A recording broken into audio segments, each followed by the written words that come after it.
Light Webcasting Network and NLWN2 presents Phoenix Rising. A look at today's Chippewa Valley Phoenix game. And now, to the NLWN2 studio for Phoenix Rising. Hello and welcome to Phoenix Rising, playoff style. Rick Olson here in the NLWN2 studio, and we're very excited to bring you the Chippewa Valley Phoenix, who are entering the Northern Lights Football League playoffs round one with a 10-6 overall and a 6-3 record in the Northern Lights Football League as they take on the River City Rough Riders, who are currently 8-2 overall and 8-1 in the NLFL. The Phoenix are coming off a pair of forfeit wins over the Northfield Vipers and the Whiteside County Chargers back on July 13th, and the Rough Riders are coming off a forfeit win over the Central Wisconsin Bandits also on July 13th. Now, coming up in this edition of Phoenix Rising, we'll take a look at today's matchup between the Phoenix and the Rough Riders. Then we'll get a coach's perspective on today's game in Coach's Corner. Then we'll send it out to Paul Giel Field in Winona, Minnesota, where our broadcast crew will bring you all the play-by-play action of today's first round playoff game. That's all coming up right after this brief timeout as you're tuned to Phoenix Rising on NLWN2. When it comes to making plans, you are the best. What about those barbecues you plan in detail for your family? Or your daughter's first costume party? It was out of this world. The same way you plan each detail for those moments, start planning to protect you and your loved ones from a natural disaster. Sign up for local weather and emergency alerts. Prepare an emergency kit and make a family communications plan. Protecting your family is the best plan you can make. Welcome back to Phoenix Rising. Today, the Chippewa Valley Phoenix will open NLFL playoff action as they take on the River City Rough Riders from Paul Giel Field in Winona. Now, the last time these two teams met was back on June 29th, where the Phoenix were defeated 40-6 by the River City Rough Riders in a game where the Phoenix showed good effort but were simply overpowered. Now, in that game, the Phoenix initially tried to utilize their rushing attack but found tough sledding against the Rough Riders. The yards the Phoenix could accumulate were limited through their passing attack at best. Now, the Phoenix defense kept the game close in the first half, highlighted by an interception by Demetrius Bennett to halt a Rough Rider drive just prior to the 2-minute warning in the first half. Waiting for the snap in the pistol. Three-step drop, looking over the middle. He's got a receiver. It's intercepted by the Phoenix. Taking it out is Demetrius Bennett. He's out across the 45, and he stepped out at the 44. And now we have penalty markers come flying. The Phoenix defense continued to play strong and attempt to keep the game within reach, such as this play by Russell Hayden on a 3rd and 3 early in the second half. Some points on the board. Here's a give straight up the middle and taken down. Met as soon as the ball got there. Josh Young on the carry, and he ends up losing 4 yards on the play. The Phoenix lone score came with just over 10 minutes to go in the third quarter. Bird drops back. He rolls. He's still scrambling. Steps up, still scrambling. Keeps it himself. He fires deep. He's got a receiver. He's got Cameo King into the end zone for a Phoenix touchdown. That made the game a one-score game at 14-6, but from then on it was all Rough Riders. Now, in that game, the Phoenix ran 46 plays on offense compared with 62 for the Rough Riders. The rushing attack went the wrong way with a minus 23 yards on 23 carries. The Phoenix were 8 for 23 in the air for 100 yards with 1 touchdown and 1 interception. Defensively, the Phoenix gave up 176 yards and 2 touchdowns on the ground, as well as 239 yards and 3 touchdowns through the air. Now today, the Phoenix will be facing the defending Spring Football National Champion River City Rough Riders. The Rough Riders have been led through the air by Alex Benson, who's compiled a passer rating of over 88 with just under 2,000 yards, 16 touchdowns, and 15 interceptions. On the ground, leading the way for the Rough Riders has been Davian Clay, who is rushing for nearly 650 yards and 7 touchdowns for an average of over 6 yards per carry. Jelonzo Jackson is the Riders' leading receiver with over 40 receptions on the year, along with 6 touchdowns. Defensively, Aaron Taylor leads the way in tackles with over 50 solo and 23 assists for a combined total of 73 total tackles. Todd Bland and John Good follow with 47 total tackles each. Good is leading in sacks with 8, followed by Terante Wilson with 5. Now, coming up next on Phoenix Rising, I caught up with the Phoenix coaching staff at Phoenix Coffee in downtown Eau Claire and had a chance to talk about today's game. That's coming up on Coach's Corner as you're tuned to Phoenix Rising on NLWN 2. If your estate isn't looking quite estate-like, let Midwest Environmental Consultants landscape your estate right up to snuff with installation of retaining walls, brick patios, foundation planting beds, and so much more. Then they'll keep it that way with their expert lawn care service. Call Midwest Environmental Consultants at 608-468-2067. Let Midwest Environmental Consultants help make your estate the showplace of the neighborhood. Time now to get a coach's perspective on today's game as we discuss it over a cup of coffee on Coach's Corner. Coach's Corner with the Phoenix coaches is recorded at Phoenix Coffee on North Barstow Street in Eau Claire. And now Coach's Corner. Once again, I'd like to take this opportunity to thank the nice folks here at Phoenix Coffee in downtown Eau Claire for hosting us on Coach's Corner. And again, it just seemed really appropriate. If we're going to talk with Phoenix coaches, we might as well do it at Phoenix Coffee. Definitely. It just makes sense. And today on Coach's Corner, once again, we're being joined by the Phoenix Special Teams Coordinator, Jim North. And Coach, before we get too much into today's really important playoff game, let's take a look way back at the last time the Phoenix played, which was about 3 weeks ago, when they took on the Buffalo Ridge Wildcats and came away with a 48-6 victory. Your comments about that game, if you can remember back that far. I can remember. We played a heck of a game. We had them shut down all the way until mid to late fourth quarter, and I think we did darn good. I just hope we can continue that. Well, the Phoenix offense seemed to find their running attack again, but they went 223 yards on 22 carries. That's just over 10 yards per carry. With production like that, you can do a lot of things. Your thoughts about that? I think we continue doing that, keep doing that, running the ball, and it'll help maybe in the playoff game here this week. Now, Herschel Brazel led the way on the ground with 105 yards on 8 carries and 2 touchdowns. But he wasn't the only one toting the luggage that day, as Joaquin Bird picked up another 54 yards and 2 touchdowns, and Tanner Walker added another 46 yards, and his were all right up the middle, carrying 3 and 4 bodies with him as he went. Talk a little about the kind of flexibility that three-headed monster gives the Phoenix. Give more chances for play-action pass. It actually opens more doors than closing them. We can actually move the ball a lot better that way. Now, the Phoenix passing attack showed just enough to keep the defense honest and not be able to load the box. I mean, if you've got a potent rushing attack, the natural tendency is for a defensive coordinator to say, yeah, we're going to put 8 in the box and see if they can run it. Well, the Phoenix showed just enough passing attack to keep a defense from being able to do that. And from what I understand, is this the form of an offense that we should expect to see out of the Phoenix from here on? Yeah, I believe that's what we're going to go with. So, pass to make the run go. Exactly. Okay. The Phoenix defense played their usual really solid performance, holding the Wildcats to only 93 yards of total offense, including minus 13 yards in rushing. A few comments about the play of the defense and how it's progressed this season. The defense has really stepped up their game. I mean, they started off strong, but they're getting stronger and stronger every week. They're they're closing the rundown, and they're getting better at coverage on the deep ball. Now for the reason we're here. It's playoff time. And the Phoenix are going to be taking on the River City Rough Riders, and the tough part about that is the Rough Riders have pretty much dominated the Phoenix twice already this year.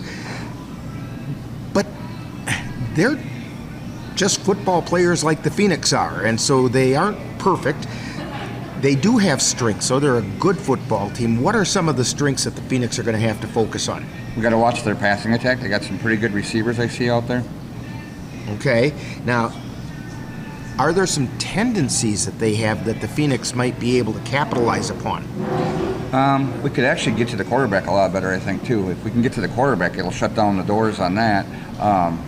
They're not, I mean, they can run, but I don't think they run as good as they could. The Phoenix held some practice earlier this last week, and what was the general attitude at practice about, they've played the Rough Riders twice. They've kind of been stomped on by the Rough Riders twice.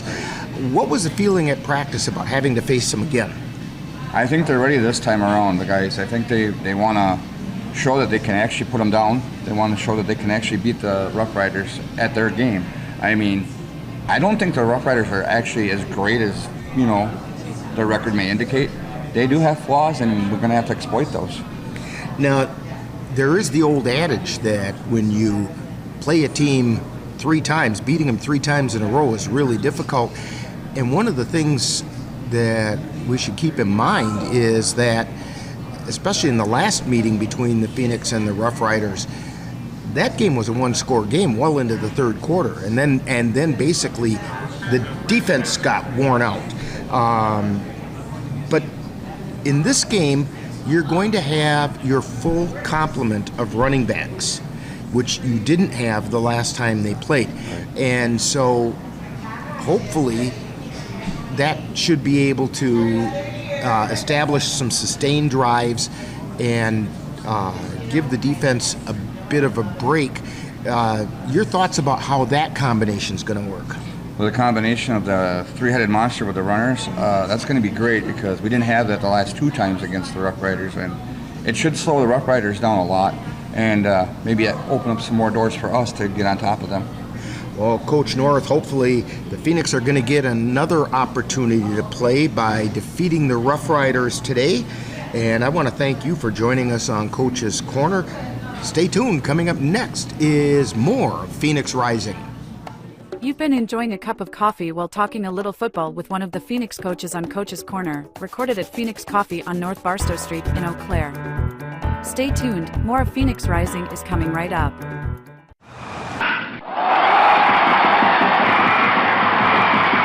Let NLWN TV and the Northern Light Webcasting Network take you out to the ballgame. Our next game will be on Sunday, July 28th, as the Cavaliers take on the Eau Claire Bears in a doubleheader from Cinder City Park in Altoona, Wisconsin. Coverage begins with the In the Dugout show at 12 noon, followed by live play-by-play action. That's Eau Claire Cavalier baseball on Sunday, July 28th on NLWN TV. Welcome back to Phoenix Rising, and we're getting ready to bring you all the action of today's opening round of the NLFL playoff in the contest between the 6-3 Chippewa Valley Phoenix and the 8-1 River City Rough Riders. Now let's review the NLFL standings to see how the playoff matches were determined. In the Northeast Division, in first place, it went to the 7-2 Wisconsin Ravens.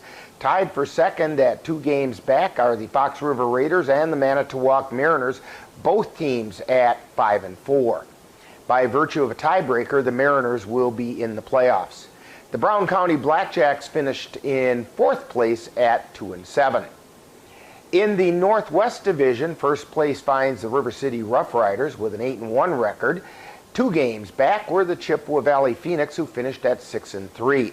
Third place was the Central Wisconsin Bandits at 0-8, while fourth place found the Northfield Vipers, who were 0-9. In the Southeast Division, it was the Illinois Cowboys capturing the division title with an 8-1 record. They were followed by the 7-2 Midwest Warriors. The Rock River Rampage finished in third at 4-5, while the Southern Lakes Blue Devils were in fourth at 0-9. In the Southwest Division, it was the Madison Mad Dogs in first place at 8-1, with the Tri-City Bulldogs 3.5 games back with a record of 4 wins and 3 losses and a tie. While in third place were the Midwestern Wildcats with a 3-5-1 record, and fourth place belongs to the Wisconsin Wolfpack at 1-7. Now today marks the opening round of the NLFL playoffs, where the top 2 teams in each division qualifying for the playoffs. In the divisional round, which is today, the number 2 team will travel to the number 1 team in each division. The winners of those 4 games will meet next weekend, with the 2 North divisions meeting and the 2 South divisions meeting for their respective conference championships. The 2 conference champions will meet on August 10th for the NLFL championship. Today's matchup sees the Manitowoc Mariners traveling to the Wisconsin Ravens in the Northeast Division, while the Chippewa Valley Phoenix travel to the River City Rough Riders in the Northwest Division. In the Southeast Division, the Illinois Cowboys will host the Midwest Warriors, and in the Southwest Division, the Tri-City Bulldogs will have a dogfight when they travel to the Madison Mad Dogs. The winners will meet next Saturday, August 3rd, for the conference championships. Now, coming up next, we'll wrap up Phoenix Rising and get you ready for today's battle with the Rough Riders. You're tuned to Phoenix Rising on NLWN 2. When you take 35 years of authentic Japanese recipes and mix it with the right environment, you know you've arrived at Tokyo. Tokyo Japanese Restaurant at 2426 London Road in Eau Claire has been the Chippewa Valley's premier Japanese restaurant and is known for having an authentic teppanyaki experience. Looking for a unique place to host a corporate event or party? The team at Tokyo will create an unforgettable event. Call today to book an event or make a reservation by calling 715-834-0313. That's Tokyo Japanese Restaurant in Eau Claire. Welcome back to Phoenix Rising. Today, the Phoenix have accomplished one of their preseason goals by qualifying for the NLFL playoffs. The Phoenix will be facing the River City Rough Riders, a team which has defeated the Phoenix twice during the regular season. The Phoenix feel that although the scores may not have shown it, they were competitive in both of those games.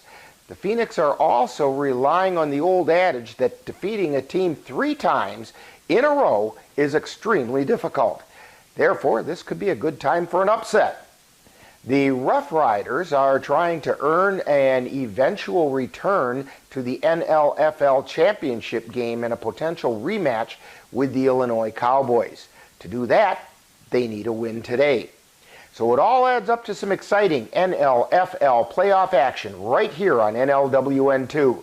Now, in just a few moments, we'll send it out to our broadcast crew at Paul Giel Field in Winona, and we'll have all of today's play-by-play action for you coming up next.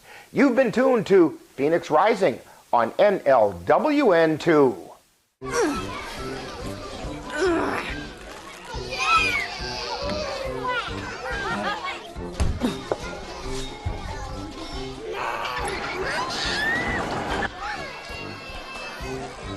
If you love them enough to crawl into a play place to get them to come down, then surely you'll check nhtsa.gov/the right seat to make sure they're in the right car seat. You've been tuned to Phoenix Rising with a look at today's Chippewa Valley Phoenix game. This has been a presentation of the Northern Light Webcasting Network and NLWN2. Stay tuned. Coming up next is live Chippewa Valley Phoenix football. It happens to everyone eventually. Your computer goes on the fritz. Fear not, Sladen's Technology Services can help. When your computer decides to not cooperate, it can be very frustrating. Let Sladen's Technology Services keep you from wanting to drive your computer right off a cliff. Sladen's Technology Services supports business of all sizes. They offer assistance with managed anti-malware, encrypted email, fast tech support, data backup, and recovery, and more. Call Sladen's Technology Services at 715-864-2833 and get the IT help you desire. Sladen's Technology Services is the official IT service for the Northern Light Webcasting Network.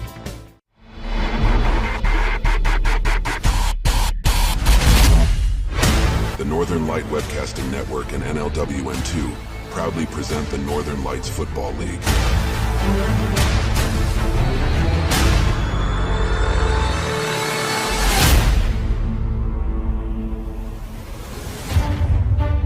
Chippewa Valley Phoenix football is on the air. Join us as the Phoenix strive to rise in the Northern Lights Football League. And now, out to the stadium for coverage of today's Chippewa Valley Phoenix football game. Then we have both.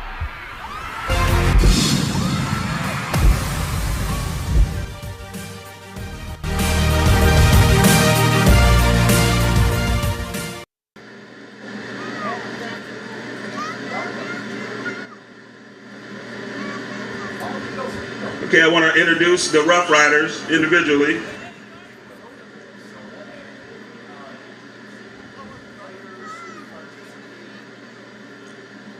Let's start with there we go. 92. Helps if I push the button. Morgan.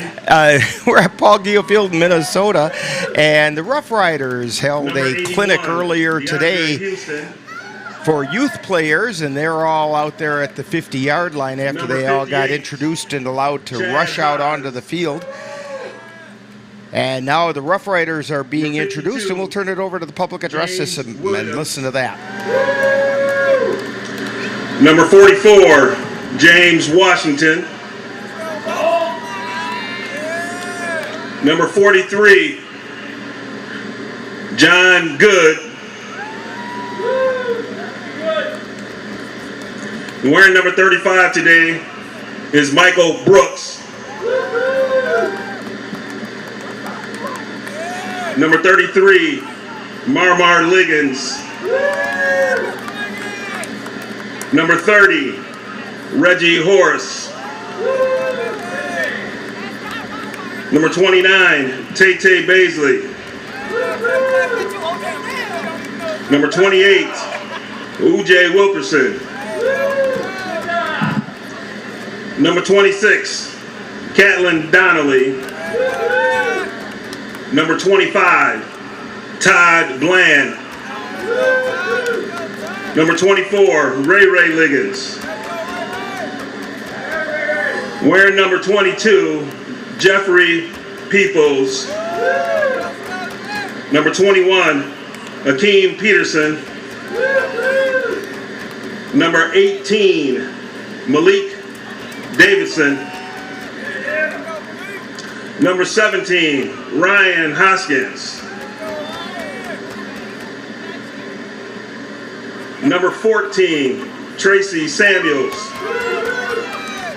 Number 13, Javante Davis. Number 11, Josh Young. Also number 11, Darnell Rocket. Number 10, Jared Consala. Number 9, Terrante Wilson. Number 8, Aaron Ace Taylor. Number 7, Jelonzo Jackson. Number 6, the old man, Marvin Hooker. Number 5, Taquane Hodges. Also number 5, Willie McCaleb. Wearing number 4 is Monte Nelson. Number 3 is Kari Dorsey.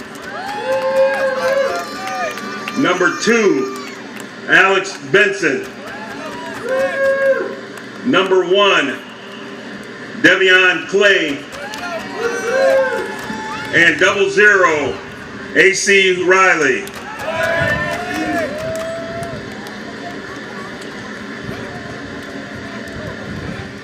Okay, and so that's the Rough Riders being introduced to the audience, and I'm Rick Olson along with Ann Monroe on the computer. Dan Petchow is on the camera today, and we're getting ready to bring you round 1 of the NLFL playoffs as the Chippewa Valley Phoenix take on the River City Rough Riders from here in Winona, Minnesota.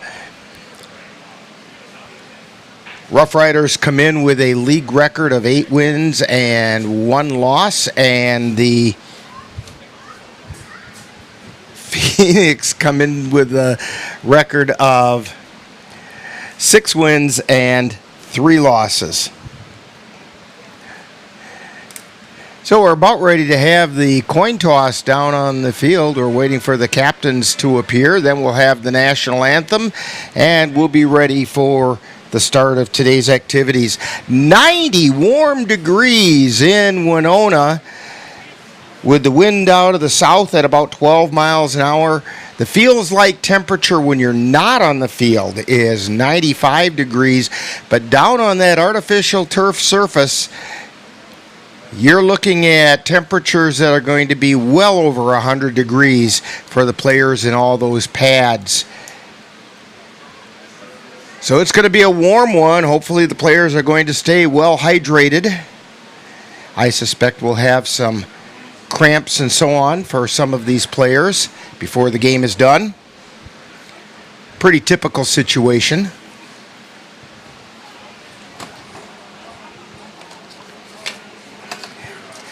And the captains are now meeting out at midfield.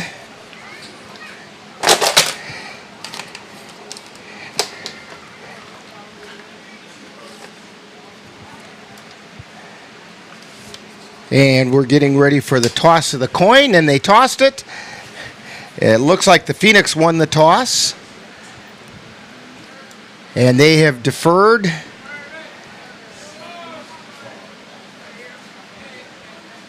And the Phoenix would like to kick with the wind.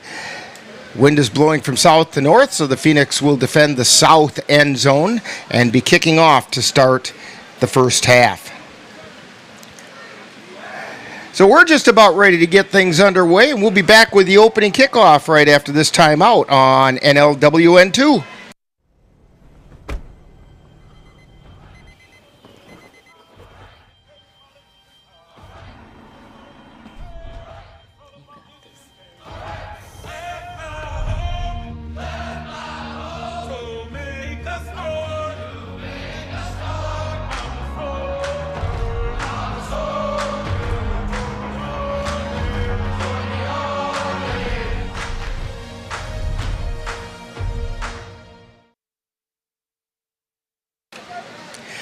And we're back here at Winona. Paul Giel Field as the Phoenix will be kicking off to start this game. Phoenix have taken on the Rough Riders twice this year, and the Rough Riders ended up with lopsided scores in both games. And going to tee up the ball for the Phoenix is Jacob Brown. Sets his tee on the 45-yard line, and it's time to turn it over for the national anthem.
And there's the playing of our national anthem, and it has already played over in Paris, as we understand that the men's 4x100 freestyle swimming team took the gold in Paris today in the Olympics. First full day of competition in the Olympics.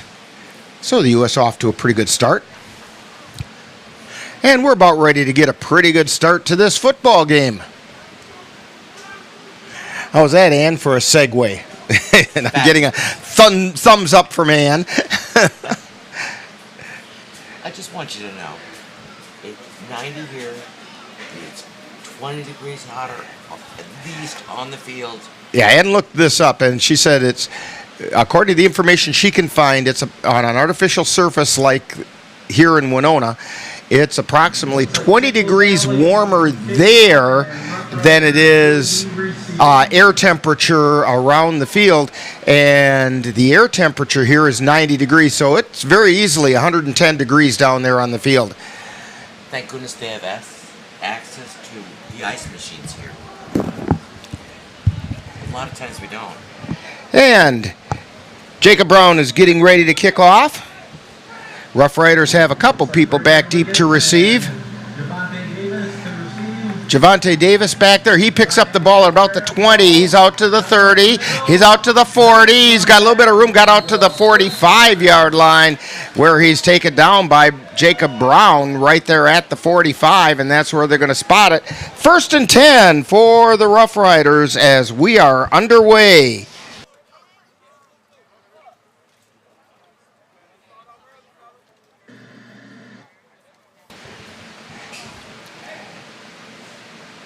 And looks like they're going to spot it on the 46. 1st and 10 at the 46-yard line. They got to get the chain gang set.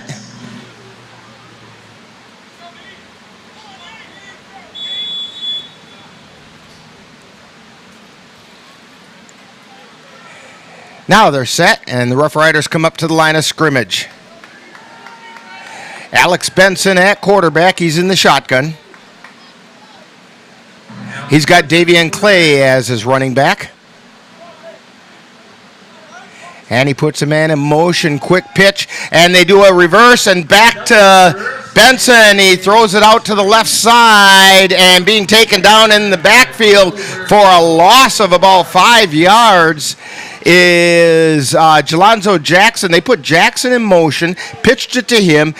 He pitched to another man coming around who pitched it back to Benson, who threw it over to Jelonzo Jackson and got tackled for a 5-yard loss. In fact, it's a 6-yard loss, so 2nd down, 16. If you haven't noticed, the down distance and quarter lights are not working on the scoreboard, so we won't have them on our scorebug either. So you'll just have to rely on my math, which is sometimes reliable. Benson gives the ball to Clay. Clay weaves his way up to about the 45-yard line. Gain of 5. It's going to bring up 3rd and 11. Picks up his 6 that we lost, So the Rough Riders try, well, now they're going no huddle. They try a little bit of razzle-dazzle on the first play to see if they could catch the Phoenix flat-footed, and the Phoenix were having none of that. Riders at the line of scrimmage. Give it to Clay. Clay across the 50, and he gets taken down at the 49-yard line of the Phoenix. It's going to bring up 4th and 5. Ball looks like it will be spotted on the 49. So for our fourth down and 5 for the Rough Riders. They've got to get to the 44. Phoenix jump off sides, and they blew the play dead. And they're saying that it's encroachment on the Phoenix. That'll be enough for a 1st down. Tough break that time for the Phoenix because they had the Rough Riders in a 4th down situation, and by that jumping off sides, it should give them a 1st down. It's going to be close. Outside from the 5, very close to a 1st down. And they mark it 1st down. They said, move the chains. 4th and half a yard possibly. They're looking. And it's going to be 4th down and inches. 4th and inches for the Rough Riders.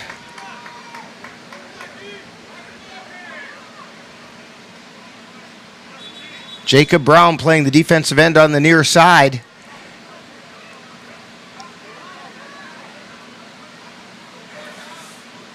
And now he's saying it was a 1st down, move the chains. So it's 1st and 10 for the Rough Riders. And I understand why the chain gang was confused. They were getting mixed signals from the officials. The judge on the far side was saying it was short, but the referee said it was first down. Handoff, taking it around the left side, and a gain of about 2 by Davian Clay. In fact, I think they're going to mark it at the 43, so it's only a gain of 1. Second down, 9. It's a short 9, but second and 9.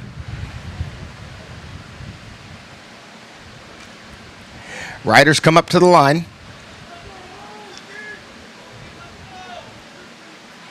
Split out to the near side is Malik Davison. Benson takes a snap. He rolls to his right. Keeps it himself. Turns it upfield. Loses the ball, and it's recovered. I think the Phoenix got it. Down around the 35-yard line.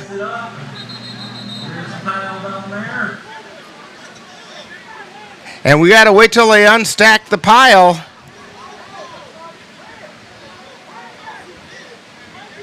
It looked like the Phoenix might have snuck in under there and got that ball.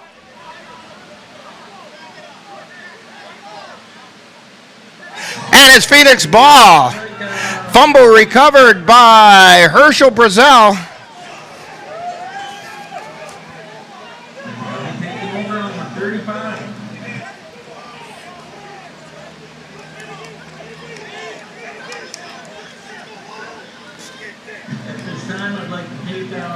So that's at the 35-yard line.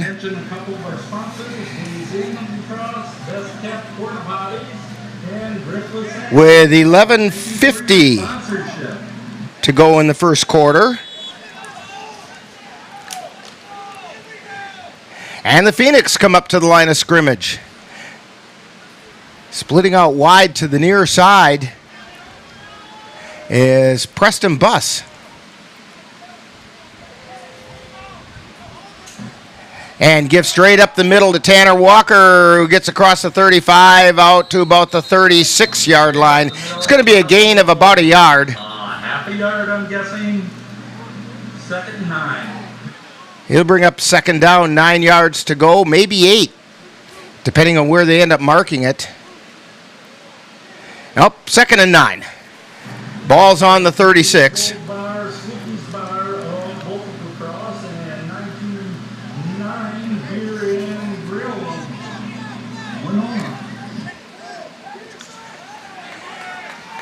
Phoenix at the line of scrimmage.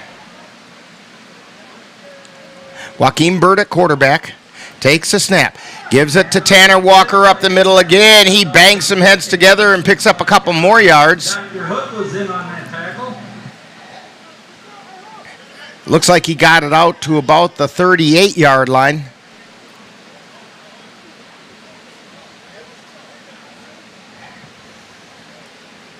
And so that's going to be a gain of 2. And it's third down and 7. Like to thank two brothers. And the Phoenix come up to the line again. Thank you for your sponsorships. They have slot receivers on both sides. Bird takes a snap, drops back, looks downfield. He's in trouble, scrambles, got loose. He's going to keep it himself. Gets up across the 45, and he's got enough for the first down out to the 48-yard line. And Joaquin Bird gets a gain of 10 yards on the play. That's going to bring up first and down for the Phoenix at their own 48.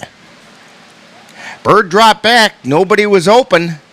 And first down on 48. So he kept it himself.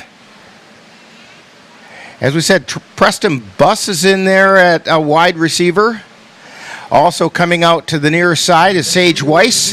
He'll be our Viking profile person today at halftime.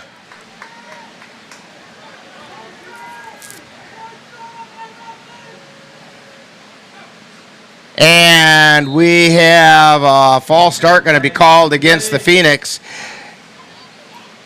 Bird tried to go with the hard count, except it backfired and went the other way.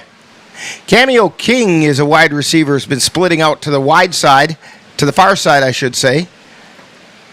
I'll have to look and see who the person is in the slot there. So it'll be 1st and 15. Start on the Phoenix.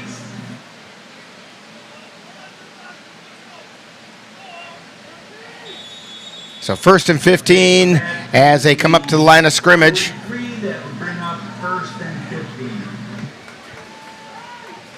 Cameo King going out wide to the right. Bus is wide to the left. Weiss is in the slot on the left. Play action pass. Bird drops back, looking.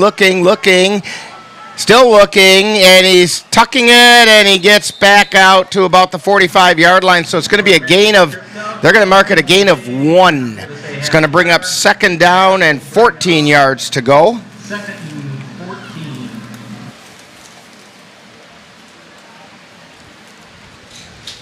$8:30 to go in the first quarter. Lamar Graves is the slot receiver on the far side for the Phoenix.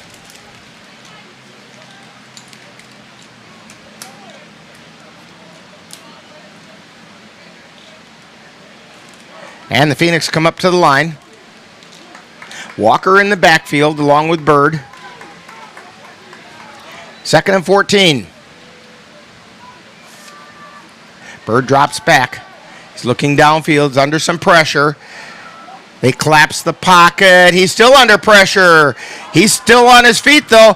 Fires the ball downfield. He's got a receiver, and that's going to be Lamar Graves taken down at about the 48-yard line. I think they're going to mark it at the 47. That's going to bring up 3rd and 11 for the Phoenix.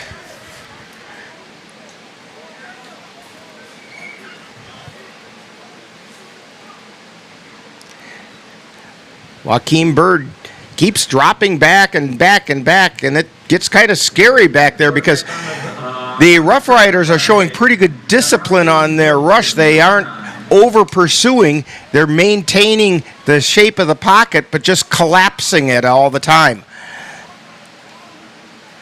which gives Bird not very many places to go with it. All right, Phoenix come up to the line.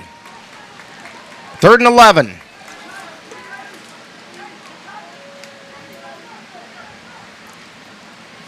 We have a penalty marker on the play.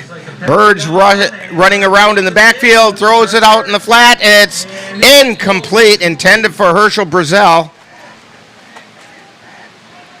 And we'll have to see what the penalty's about. Came at about the time the ball was snapped.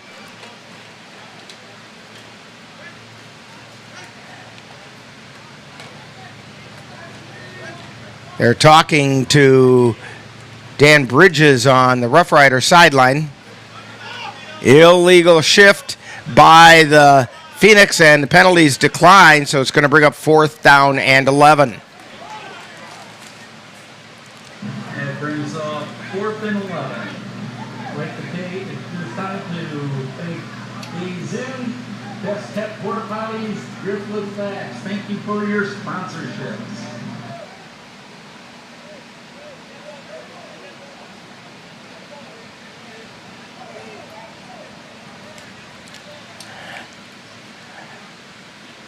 Phoenix in punt formation. Ball goes back to Brown, and he gets a kick away, and it's a nice kick. It's going to hit at about the 4 and bounce into the end zone for a touchback. That was Armar Liggins back there to watch it go into the end zone. So the ball goes over to the Rough Riders, 1st and 10 at their own 20-yard line, and we'll take this time out on NLWN 2. For decades, I've taught you everything I know. How to safely build a fire, and how to control the flames. But I can only teach wildfire prevention. Only you can prevent wildfires.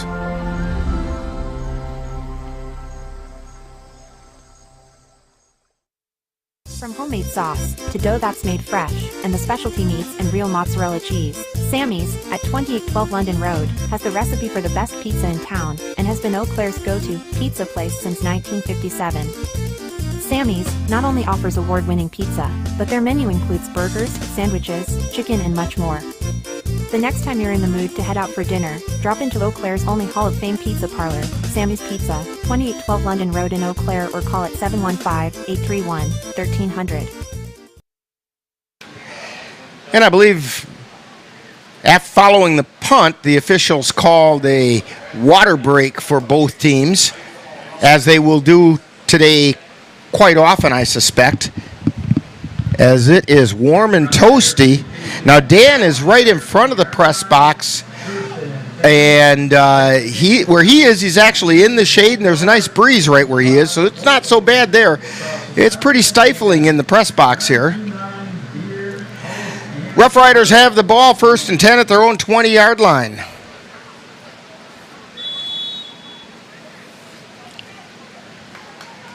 And they're at the line of scrimmage. Benson at quarterback, waiting for the snap, takes it, drops back, looks out into the flat, keeps rolling and keeps looking, throws a short one, it's incomplete. That was intended for Jelonzo Jackson. Short little dump pass. It's going to bring up 2nd down 10. He had nobody open down deep, so he tried to dump it off to Jackson and put it right at his feet.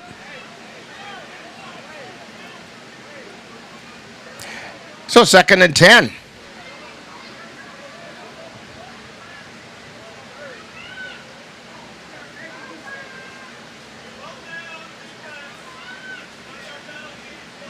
Oh, there was a penalty on the Phoenix for, I think they said 12 men on the field.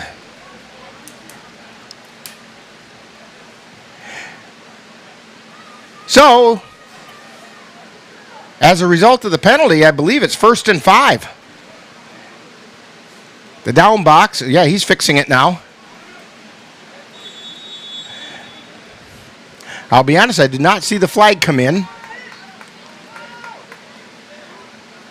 Phoenix brings their defense up as the Rough Riders are at the line of scrimmage. Gives straight up and heading over to the left side, getting it out to about the 30-yard line is Davion Clay.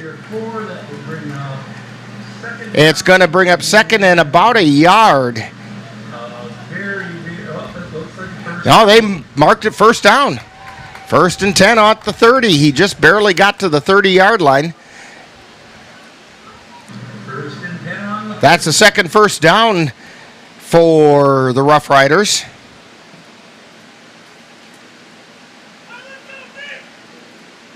So they come up to the line.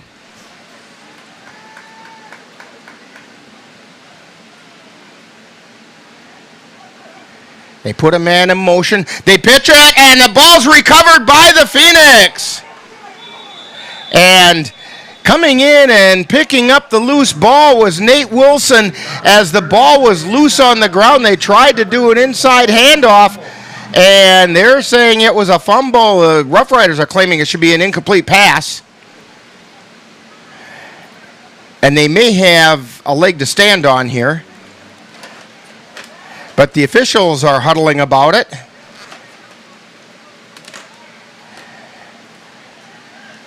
And that's what they're waving, is an incomplete pass against the Rough Riders. So it's going to bring up 2nd down 10 for the Rough Riders at the 30-yard line.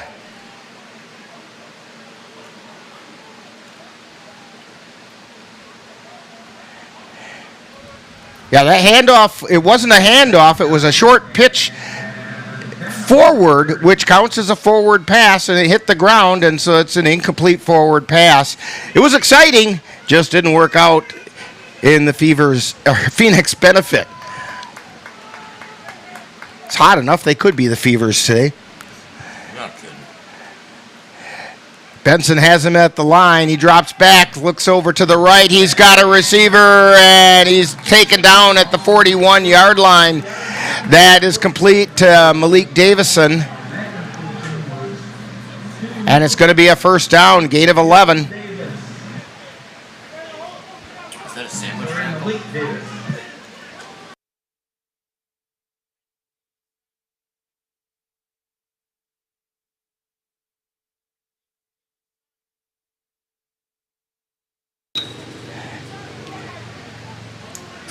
First and 10.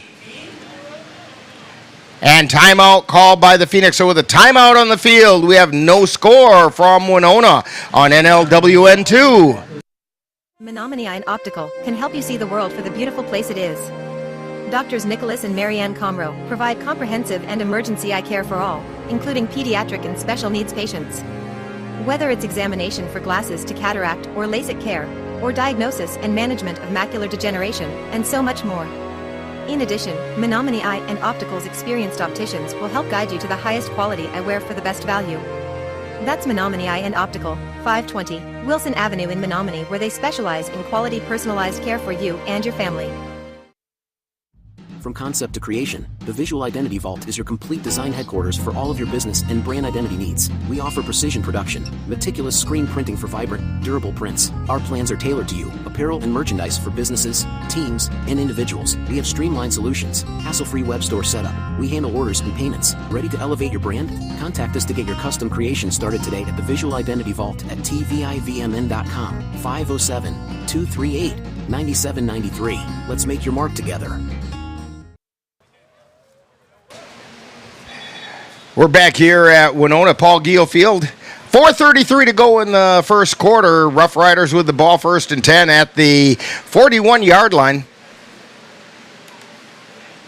Alex Benson in the pistol. Davion Clay shifts over to the left side behind him. Benson drops back, rolls to his right, throws it downfield, and pass is broken up. And it was broken up by Sammy McBride. Pass was intended for Jelonzo Jackson, and McBride was right there on the coverage. That's going to bring up second down 10.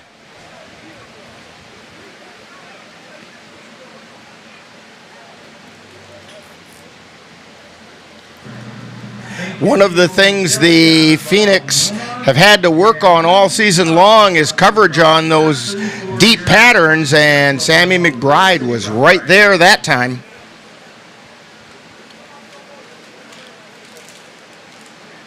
Slot receiver to the near side for the Rough Riders. Benson takes the snaps, gives it to Clay coming to the left side. He gets out to the 45 and about the 47-yard line. That's going to bring up third down and 4. And we have a player down for the Phoenix, or for the Rough Riders. Possibly 7 yards, 6-7 yards. And I think it might be Jelonzo Jackson. I'm not positive about that. But it had a number that had a long stick on the bottom of it, and that would be a 7. No, I see him out there, so I don't know who it is that's down on the field. But while they're tending to him, we'll take this time out with no score from Winona on NLWN 2. When you have that craving for a home-cooked meal the way Mom used to make it, rest assured, you can still get that meal by going to Mom's Restaurant and Pub in Colfax. Mom's is open daily, serving breakfast and lunch, and don't forget dinner on Friday nights with Mom's famous fish fry. The coffee is always hot, the breakfast is always delicious, and lunch will put a smile on your face and in your stomach. 225 Bremer Avenue, Colfax. Call 715-962-4617. That's Mom's Restaurant and Pub. Back here in Winona, third down 4 for the Rough Riders. The injured Rough Rider player was Malik Davison. We had a little conversation with him before the game. In the roster that we had, it said Malik Davis, and he said, no, it's Davison. And he said it's been that way all year, and on the Rough Riders roster, and he wanted to make sure it got corrected for the playoffs. And so I double-checked with Rough Rider head coach Dan Bridges, and he said, yeah, I know. And so it is Malik Davison. Riders at the line of scrimmage. Benson looking downfield. He's under some pressure, dumps it off, and it falls at the feet of Davion Clay. It's going to bring up 4th down and 4. 4th and 5 for the River City Rough Riders. 4th down, 4 yards to go. Last time the Phoenix were in this situation, they jumped off sides and gave them a 1st down.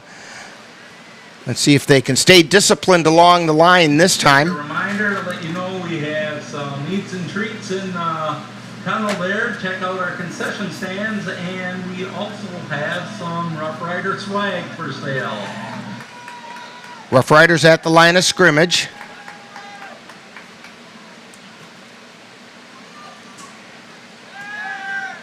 Benson looking downfield. Now throws it off to the right side. He's got his receiver, and it's Kari Dorsey, and Kari Dorsey takes off down the sideline. He stepped out of bounds. They're going to mark him out of bounds at the 20-yard line, but it's going to be a 1st down for the Rough Riders. Kari Dorsey. Still 1st down for the River City Rough Riders. Thought he was going to take it to the house, and his feet hit the sideline. But the Rough Riders enter the red zone.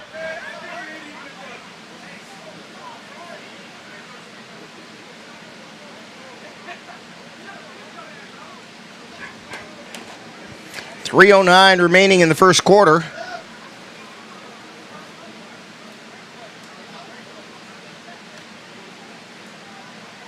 Benson brings the Riders up to the line of scrimmage. Davison back into the lineup, so he wasn't hurt too badly. He's split wide to the near side. Davion Clay in the backfield. Throw to Clay. It was a backwards pass, but he's got it across the 20 down to the 15 and driving down to about the 13-yard line where he's dumped out of bounds.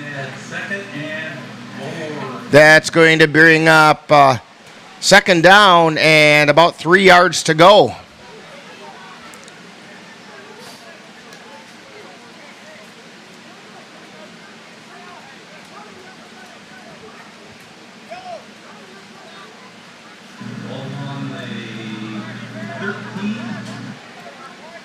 Riders at the line of scrimmage. Benson gives it to Clay straight up the middle, and he takes it into the end zone for a touchdown. Making the score River City Rough Riders 6 and the Phoenix 0. 13-yard run by Davion Clay.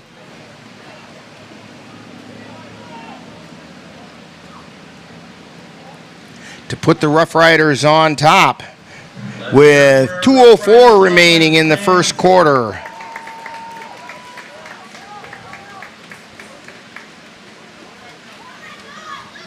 And the Rough Riders are going to attempt to kick the extra point. The ball spotted at the 15-yard line, so it'll be placed on the 17 or 22. Check that.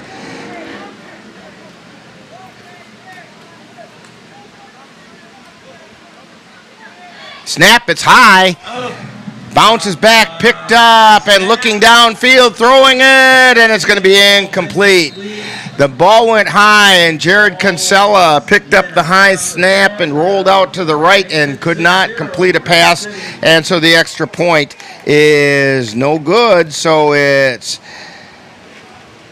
6 for the Rough Riders and 0 for the Phoenix on NLWN 2. When your energy costs going up get you down, it's time to contact Olson Solar Energy with offices in Altoona, Onalaska, and Wausau. Olson Solar Energy will be happy to provide a free solar evaluation of your home. Then, Olson Solar Energy will design a system that is designed to cover 100% to 120% of your current annual electric usage. Give Olson Solar Energy a call in Altoona at 715-318-5552 and see how Olson Solar Energy can make solar energy work for you. 2:04 remaining in the first quarter. Rick Olson along with Ann Monroe, Dan Petchow here at Paul Giel Field in Winona, as the Rough Riders have just taken a 6-0 lead over the Phoenix. Set up by a long pass to Kari Dorsey that took it down to the 20, and then a couple plays later, Davion Clay took it in from 13 yards out. Kinsella tees the ball up and getting ready to kick. And he sends it down deep. Sage Weiss picks it up at the 15. He's out across the 25 and tripped up out to the 28-yard line, where it's going to be first down for the Phoenix at that point.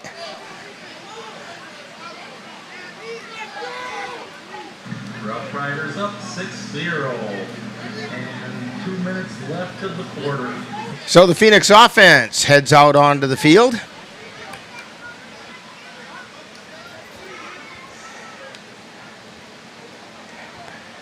Preston Buss is fairly recognizable out on the field because he has these almost fluorescent pink socks on. It's hard to miss him out there.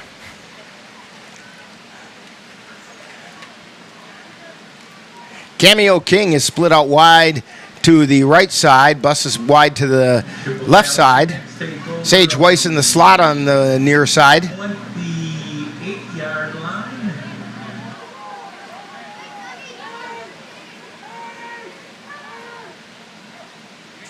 And the give to Herschel Brazel straight up the middle. Now he cuts it out to the outside. He gets taken down at the 25. It's going to be a loss of 3. It's going to bring up second down and 13. 25.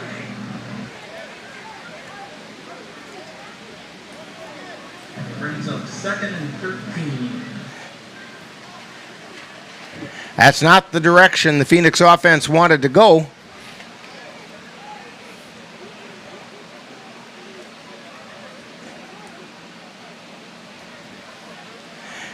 Now they come up to the line of scrimmage.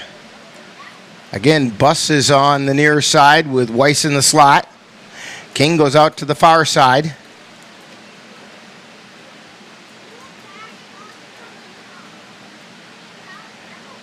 Joaquin Bird waiting for the snap. Takes it. Play action pass. Bird keeps it himself, coming around the left side, and he gets it out across the 25 to the 27-yard line.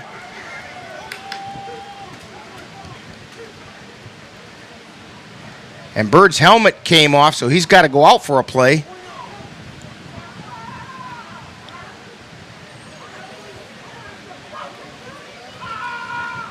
And we have a whistle and a timeout being called by the Phoenix. They've got to figure out. I think if they take the timeout, he probably doesn't have to stay out for the play. It's kind of the same as an injury rule. So they did take the timeout, and I'm looking to see if Bird is coming back onto the field. Timeout called then. And I don't see him. It's going to be third and a long 10, short 11 for the Phoenix.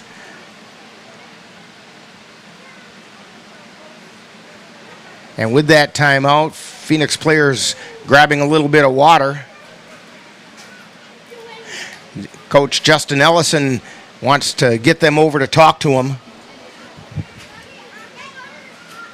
I'd like to thank our sponsors, 929 And Grill, Two Brothers. They're just talking it over because it's third and long, third and about 11, 10, something like that. Of course, this is the field where I got confused last time, where they marked it on the 8, then 6, then it was 7, and we just filled in the 5309. All right, Bird is still at quarterback.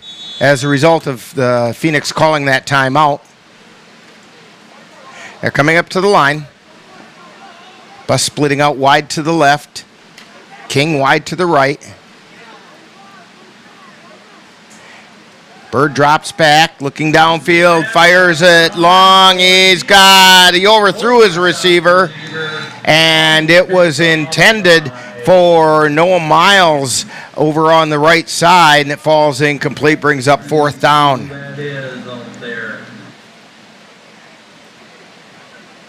So 4th and 10 from the 28.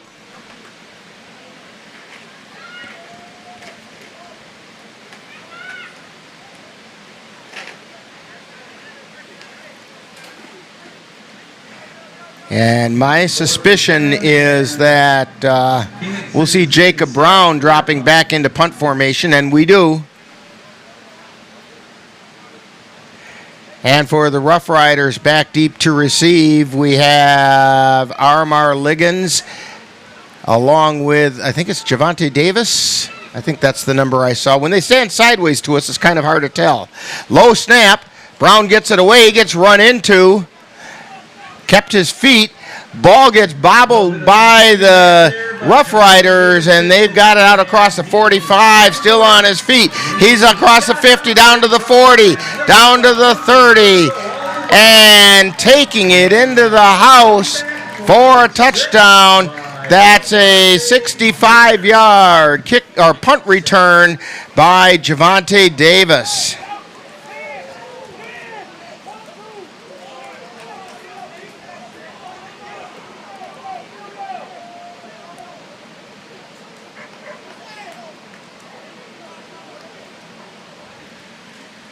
That makes it 12-0 for the Rough Riders.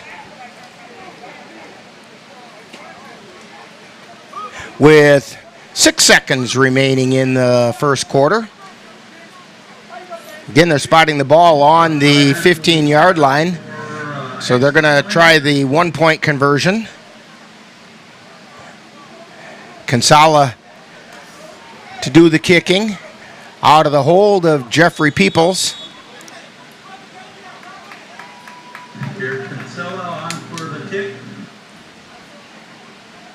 Here's a snap, the place, the kick, it's up, and it's good. No, I guess not. It went wide. I thought it went through the middle, but they said it went wide, so I'll believe them. So the score is Rough Riders 12, Phoenix nothing on NLWN 2. I think one of the things us veterans are hoping for is soon the cabin will be built. It's going to be amazing to be able to come to a place like this and stay at a cabin with amazing people, animals, a view, and get away from it all. Country Haven Farms is fundraising to complete our cabin, giving Wisconsin veterans and their families a much-needed escape in the Northwoods. Donations of any amount are encouraged, and sponsorships are available at all levels. To make a donation or sponsorship, please visit our website or give us a call. And there was a penalty on the extra point against the Phoenix, again for having 12 on the field. So the Rough Riders are going to try it again, only this time from 5 yards closer. So the snap, the place, the kick is up, and that one's good. So the score, Rough Riders 13 and the Phoenix nothing on NLWN 2.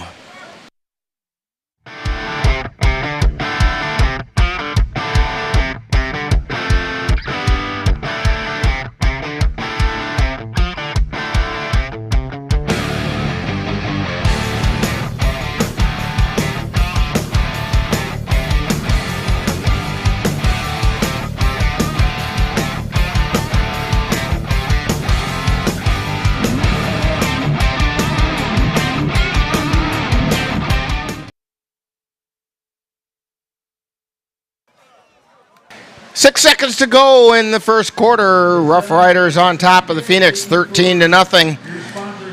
And Kinsella teeing the ball up for the Rough Riders. He's going to kick it to Chris Lipscomb. He's on the near side, on the near hash, and on the far hash is Sage Weiss.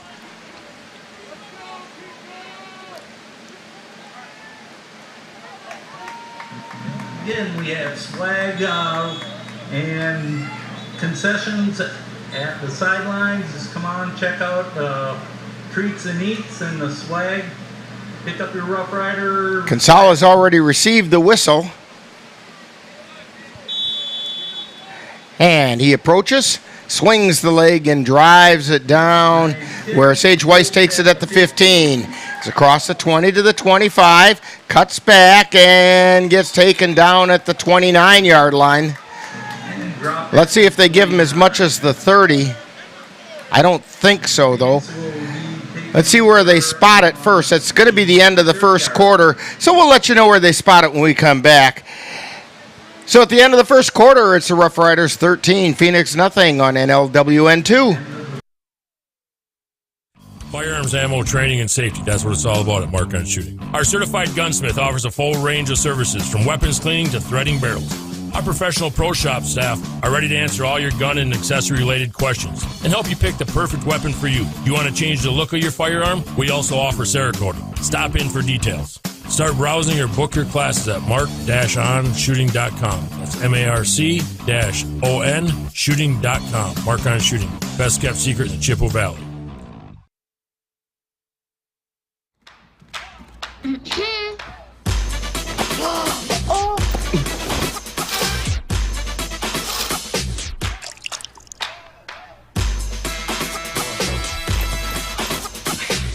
You're not going to get it all right. Just make sure you nail the big stuff. Mama! Like making sure your kids are in the right seat for their age and size. Get it right at nhtsa.gov/the-right-seat.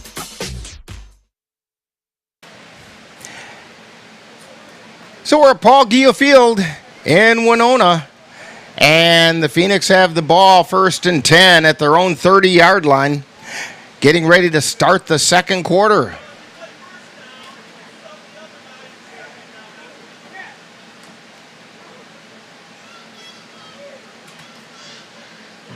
And the Phoenix come up to the line. Second quarter, your River City Rough Riders up 13-0. Phoenix take over on the 30-yard line.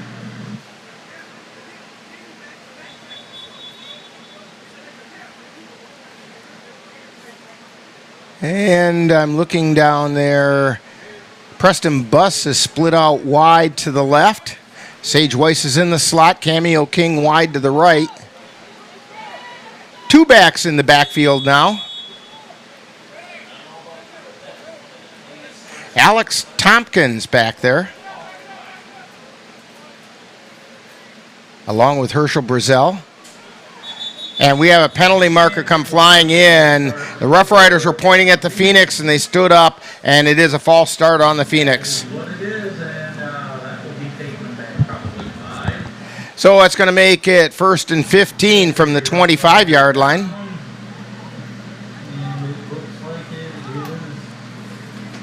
Michael Brooks a little slow getting up that time for the Rough Riders, and he's coming off to the sideline with a little hitch in his giddy up.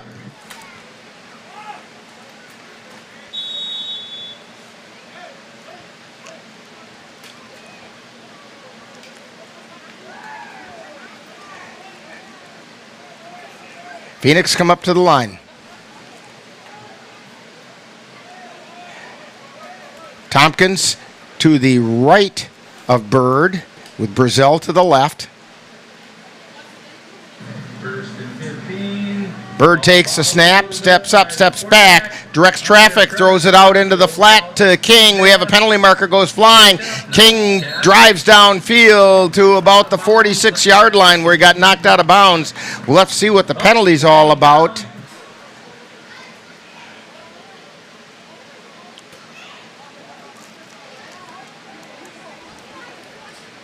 If it stands, it's a 21-yard pass completion, but in the area where there could have been a holding call. Referees conversing on the sideline.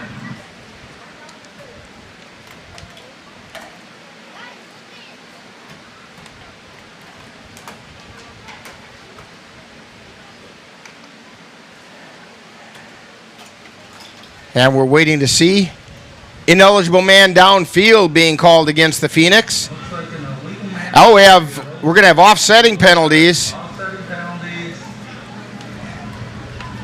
And so we're going to do it all over again back at the 25-yard line.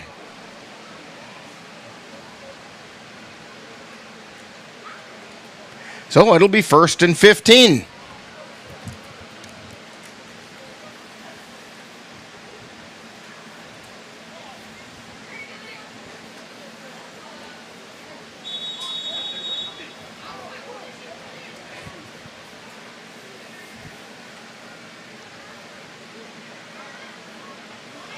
Phoenix coming up to the line.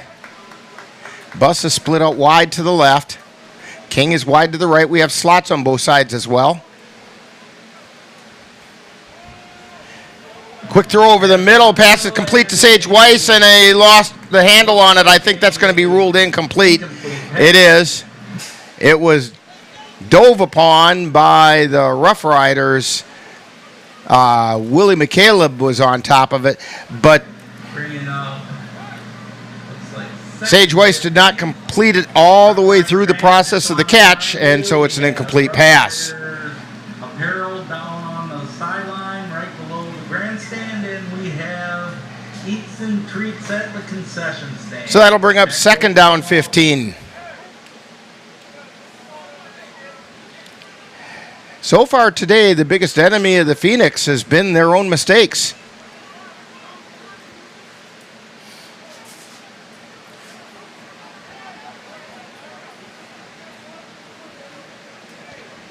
Cameo King now going out to the left side. Preston Buss to the right side.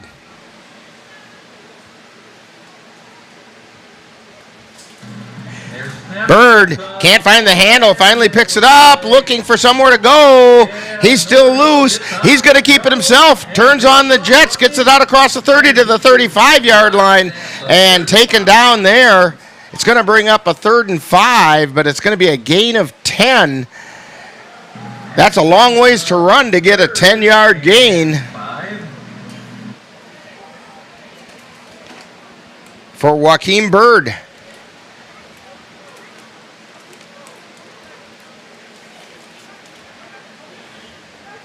Third down and 5 for the Phoenix. Come on, fans, let's get behind this defense. We need the 12th man on. 13:40 to go in the first half. Come on, guys, let's get loud. Give them your support. Arriving late into the huddle for the Phoenix is Dominic Wood. He's in the slot on the near side. Cameo King split out wide to the near side. Bird pitches it to Tanner Walker, who got pancaked about the same time he caught the ball. And usually Walker's not the one getting pancaked. He's usually the one doing the pancaking.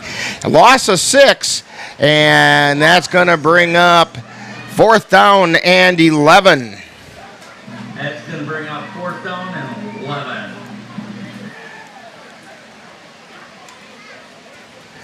Just a quick pitch out to the outside, but the Rough Riders read it. Dropping back deep for the Rough Riders is Javante Davis. Last time he touched it, he took it to the house. It was a 65-yard punt return.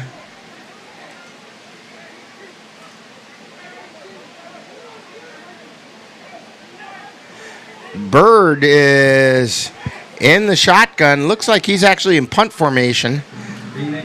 That brings Davis up, and he drives a kick.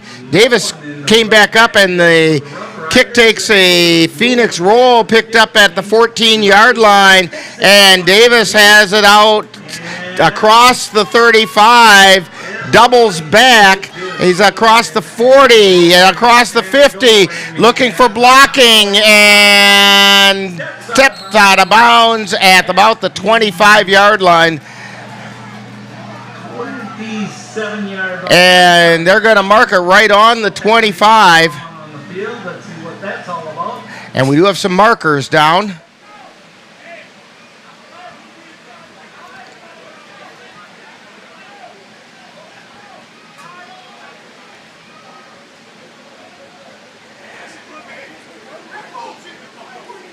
That was about a 45-yard, actually closer to a 50-yard punt return by Javante Davis, but we're going to see what the penalty is here. And we have some people getting in the face of other people down there as the officials are trying to discuss the penalty.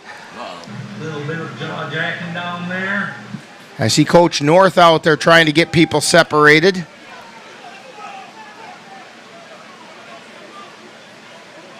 As soon as we separate this, the teams will figure out what's going on. And Jay Riley is saying to his teammates, get off to the side, let us get it figured out.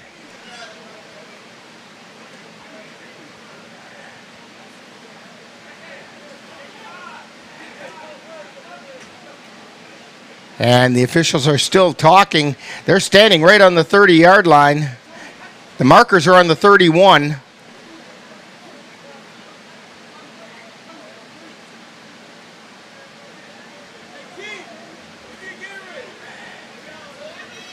Holding is the call against the Rough Riders.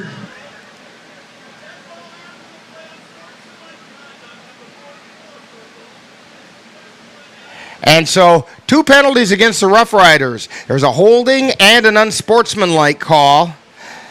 The holding came first during the play, and the unsportsmanlike came dead ball. And I now see the flag way back at the 37-yard line of the Rough Riders is where the holding took place. And so it's going to go 10 yards back from there, and then they'll mark off the unsportsmanlike. Farther than that. And that's, so it puts it back at the 27-yard line, and now the unsportsmanlike should be half the distance to the goal from there, which should put it at about the 13 or 14.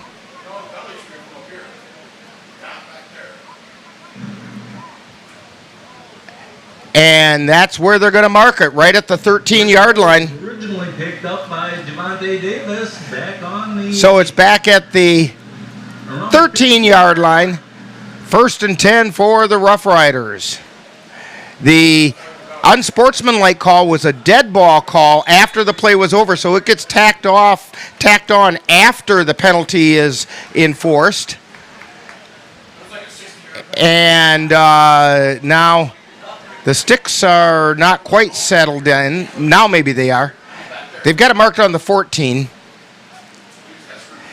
Give coming around the left side and getting taken down back at about the 12-yard line for a loss of a couple. And that was Monte Nelson on the carry.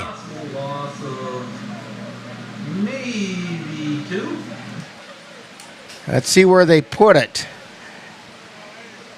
It's going to be a loss of 3. Well, no, maybe 2. 2nd down 12 for the Rough Riders.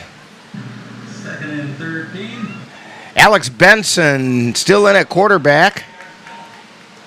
Gives straight up the middle that time and guiding it out across the 20-yard line is U.J. Wilkerson. Boom, boom, picking up. And he gets it out to the 21-yard line. It's going to bring up a 3rd down and about 4. And there's a snap. Wilkerson has it again straight up the middle, and he got met that time at the line and got a gain of 2. It's going to bring up 4th and a couple for the Rough Riders. We have a penalty marker back at the 46-yard line.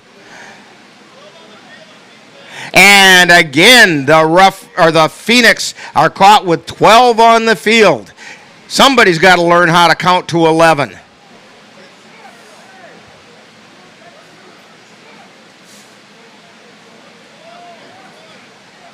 That penalty will be enough for a 1st down.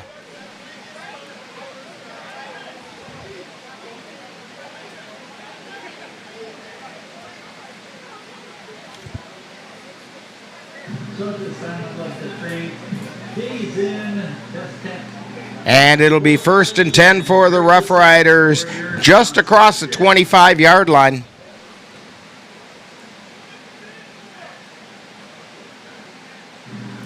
And it looks like the River City Rough Riders. And yes, they'll be on the 26-yard line, 1st and 10.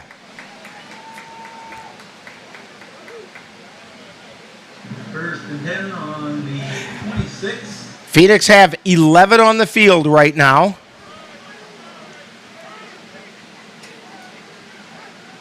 And we have another penalty marker. This back judge, or field judge, he's saying delay a game this time against the Rough Riders. Flag down in the backfield. Let's see what this is all about. And it's going against the Rough Riders. So it'll be 1st and 15.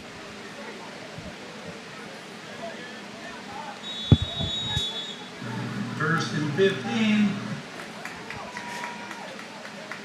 Ball's at the 21-yard line.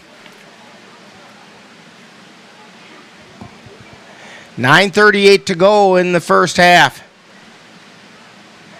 Benson looking downfield. He's under some pressure.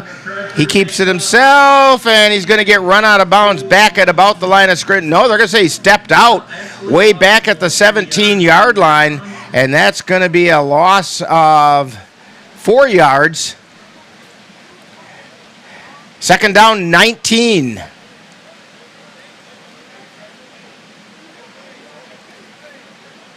Second and 19, and the ball is spotted at the 17-yard line.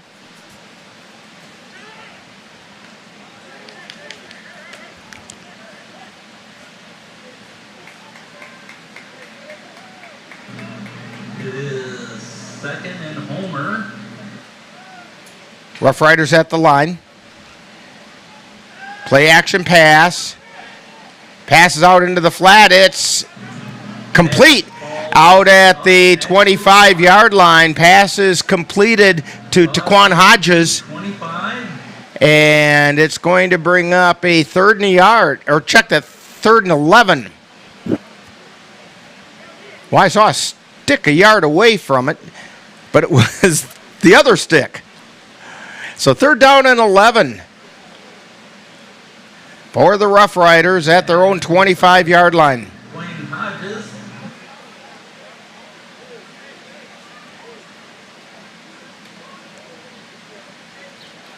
And they come up to the line. Making it a manageable 3rd and 11. Splitting out wide to the near side is DeAndre Houston. Looking downfield, throws it into the middle to Jelonzo Jackson. He breaks loose and he gets it out across the 35, stepped out of bounds at the 38, and that's going to be enough for a 1st down. Got the 1st down. Yes, he got enough for the 1st down. Jelonzo Jackson on the reception. 38. 1st and 10 for the Rough Riders.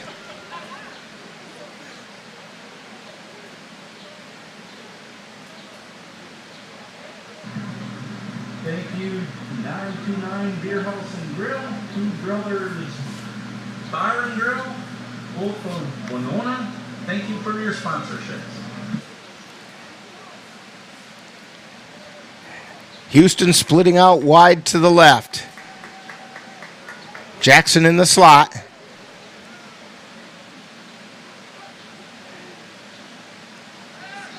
Benson fakes the pass and keeps it himself straight up the middle, gets it out to the 45-yard line, gain of 7. That'll bring up 2nd and 3. And we have an injured Phoenix player down on the field. And they're bringing water out for the players. And so we'll take a timeout as they get him attended to on NLWN 2. I'm Belinda, and this is Willard, and we were adopted in 2021. When we first met Todd, he was singing a song, and I was like, wow, look at this kid with the biggest smile, and he has a big heart to match. The energy you give Todd, you get it back from Todd. Yeah. Todd's a joy. Yes, Todd he is. really is a great joy. I love him. You And you. Learn about adopting a teen from foster care. You can't imagine the reward. Visit adoptuskids.org.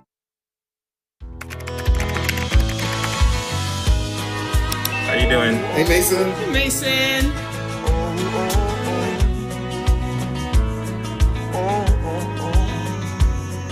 Thank you. A place to make my own. A place that I call home. This place that I call home. 7:11 to go in round one playoff action in the NLFL playoffs. River City Rough Riders on top of the Chippewa Valley Phoenix 13-0. Benson gives the ball straight up the middle to the 50, down to the 49-yard line. Ball carried by Monte Nelson. And we have another Phoenix player a little slow to get back up.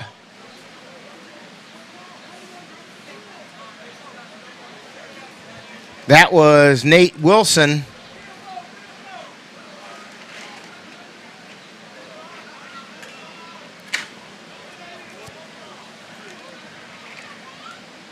And that run resulted in another first down for the Rough Riders.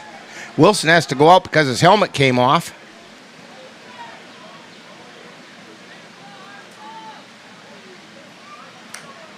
There's a snap, and again, Nelson gets the carry, and he gets it down near the 40-yard line. They kept the clock running down to the 41 is where they're going to mark it. It's going to bring up 2nd and 2.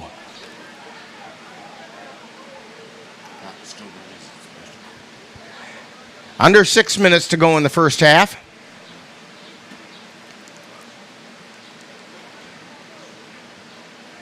Wilson back into the lineup for the Phoenix. Two backs in the backfield. And we have a timeout being called by the Rough Riders. So with a timeout on the field, 5:42 remaining in the first half. It's the Rough Riders 13, Phoenix nothing on NLWN 2. C&K Construction is your source for high-quality concrete and construction work in the Chippewa Valley. Established in 2014, C&K Construction in Chippewa Falls is a leading concrete contractor proud to serve Eau Claire, Altoona, Menominee, and surrounding areas. Specializing in concrete construction, excavating, flatwork poured walls, and much more, they're right for all of your concrete needs. Call C&K Construction in Chippewa Falls at 715-559-1335. Last week, Brandon met a girl on a dating app. One day after work, he finally found the courage to ask her out. No answer. He started to panic. Was he being too pushy? Maybe it was too... Hey, sorry I didn't respond. I was driving. I would love to go on a date. How does tonight sound? Brandon tried to play it cool, but inside he knew.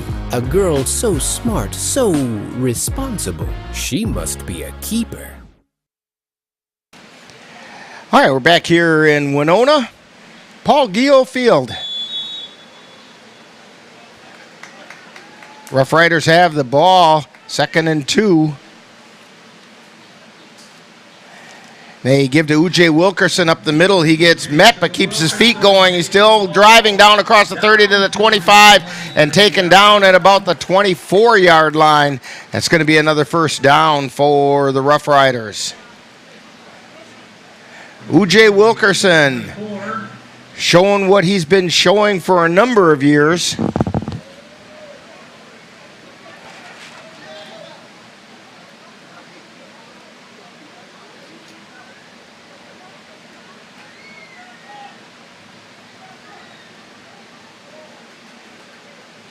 Riders at the line. Benson throws, and is the pass complete? And they're going to say that it is. Pass was complete, taken in by Taquan Hodges. He was tackled immediately. He had to go down and get it, But a nice sliding catch that time by Taquan Hodges.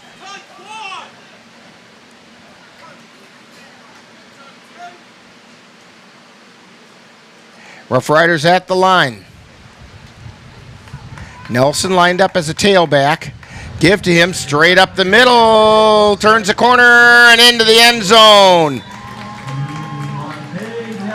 And Monte Nelson takes it into the end zone for a 5-yard touchdown run. 19-0 with 4:18 left in the half. Making the score 19-0.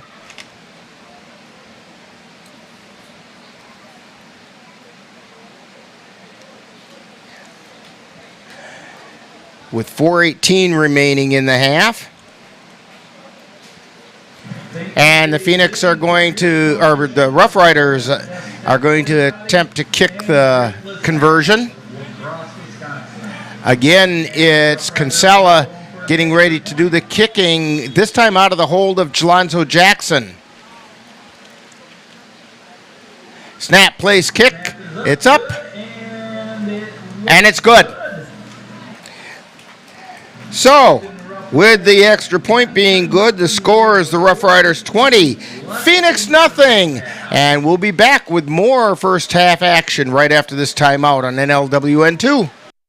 When I was in foster care, I never knew when I would have to move. So I always had my suitcase ready to go. Then one day, I was adopted. My new parents opened their hearts and home to me. My parents cook my favorite breakfast for me every morning. My parents take me on trips I never thought I would go on. They gave me a home and an even better reason to use that suitcase. My parents aren't perfect, but they're perfect for me.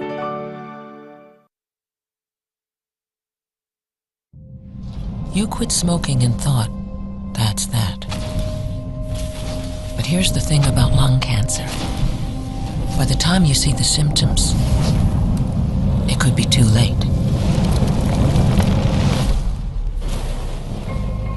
But now, there's a new scan that can detect lung cancer early, when it's more curable.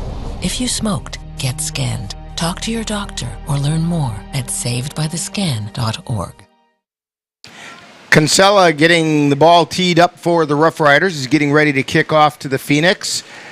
Herschel Brazel on the far hash mark. On the near side is Sage Weiss. Sage Weiss will be our guest in Phoenix Profile today at halftime.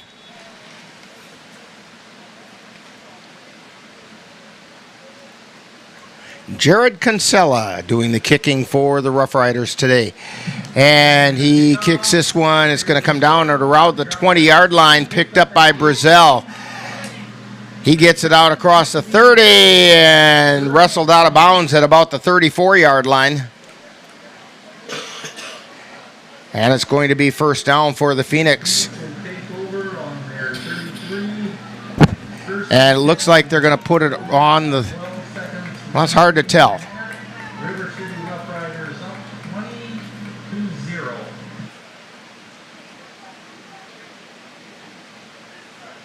They're going to put it on the 33-yard line. First and 10.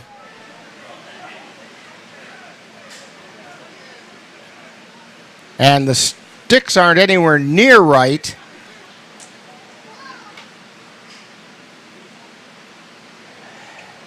They're 2 yard. Well, now they're putting it on the 35-yard line. Okay, the sticks were right, and the official had it spotted wrong.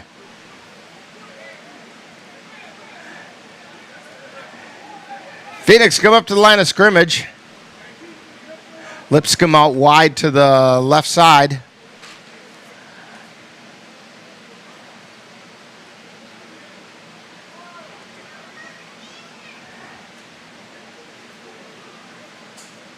Bird takes a snap, drops back, looks downfield. They get a hand on him. He's still on his feet. Fires it over to the left side, and it's out of bounds. It's intended for Sage Weiss. Johnny, be good. And it'll bring up second down and 10 yards to go.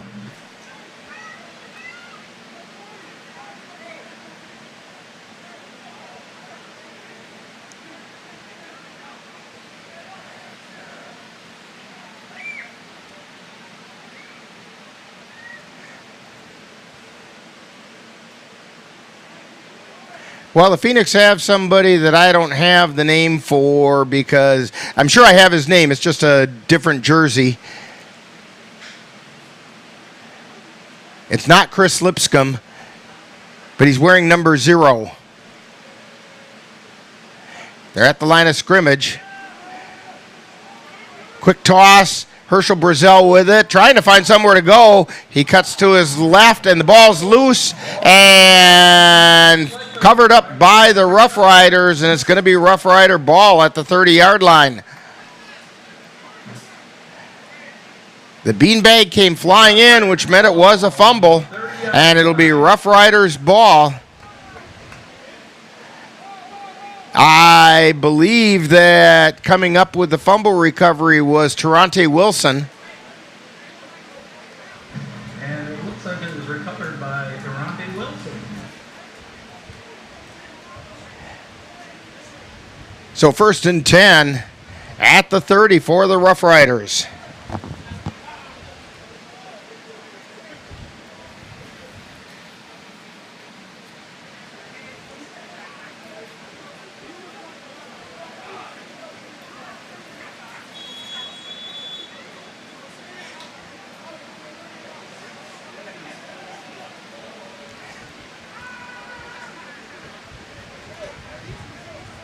Rough Riders coming up to the line.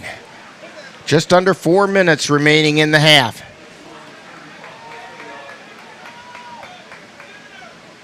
Rough Riders threatening again. Kari Dorsey at quarterback right now. Takes the ball, drops back, rolls out to his left, throws it downfield, and it's incomplete. It was intended down there for Malik Davison. Looks like Kari Dorsey is in the ball game. And QB throws an incomplete. That'll bring up 2nd down 10.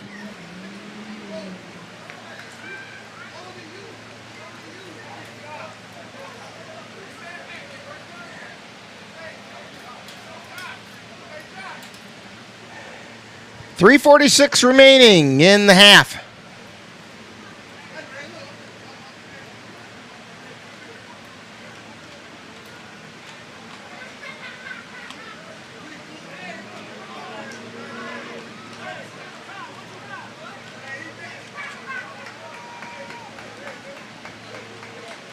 Phoenix at the line. Dorsey takes a snap.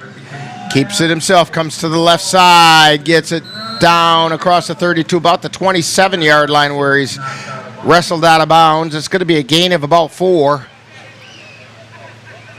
It's going to bring up 3rd down 6. Going to mark it on the 38. So let's call it a gain of 3. 3rd down 7.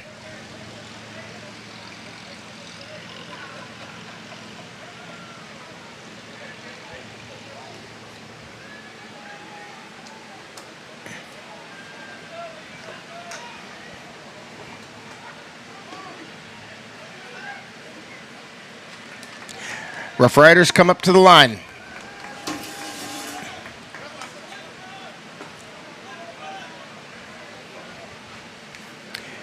They put Jelonzo Jackson in motion, and Kari Dorsey keeps it around the right side. Flag comes flying in. He gets across the 25 down to about the 23-yard line. It's going to be about a yard shy of the 1st down, but we'll see what the flag is.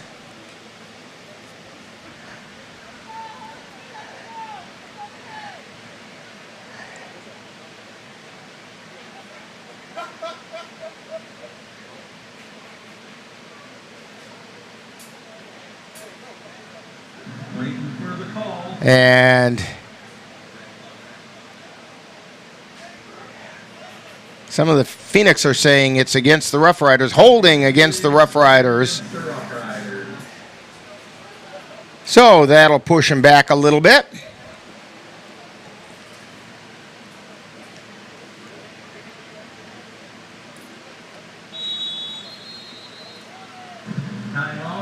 And the Rough Riders call a timeout.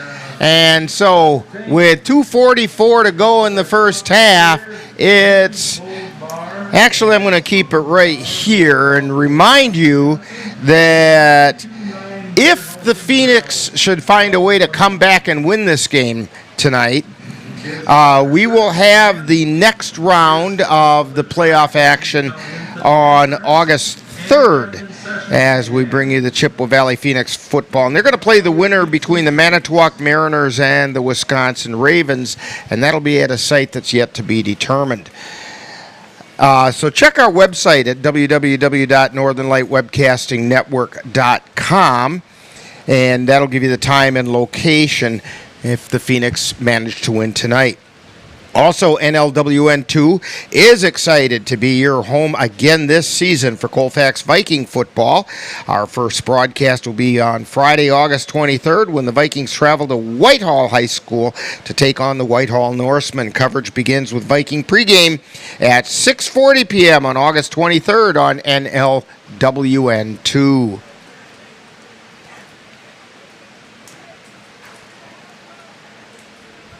And they've spotted the ball at the 38-yard line.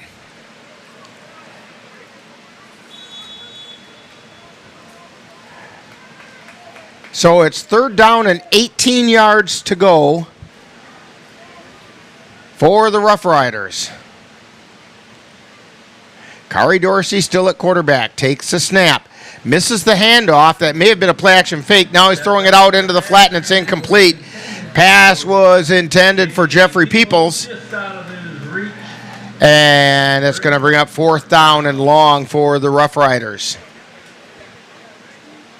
2 minutes, 38 seconds left in the half. So the Phoenix hopefully will be getting the ball back.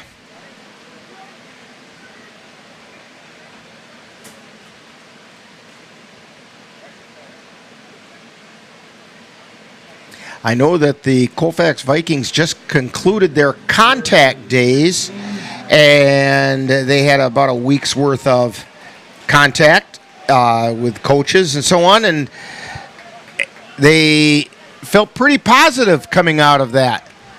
So they're all looking forward to the start of this season. Dorsey takes the ball, drops back, looks downfield. He fires it deep, passes, caught and complete by Kinsella into the end zone. Or check that. That's an 18, not a 10. Malik Davison into the end zone for the touchdown.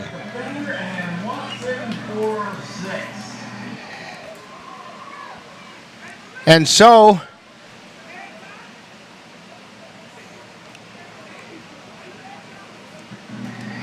"38-yard pass.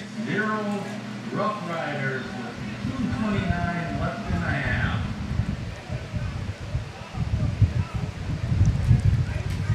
And again, the Rough Riders going to try that 1-point conversion.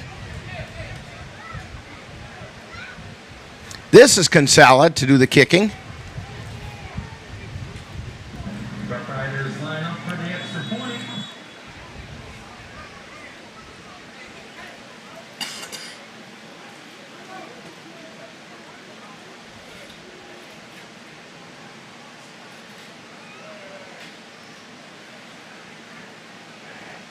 And the snap, bad snap, and Kinsella picks it up, and he's going down back at the 32-yard line, so the extra point attempt is no good.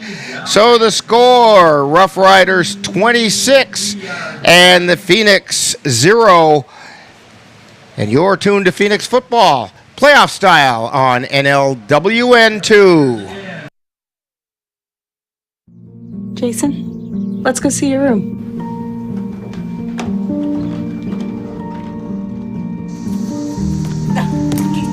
That's not right. How was it? Is it good?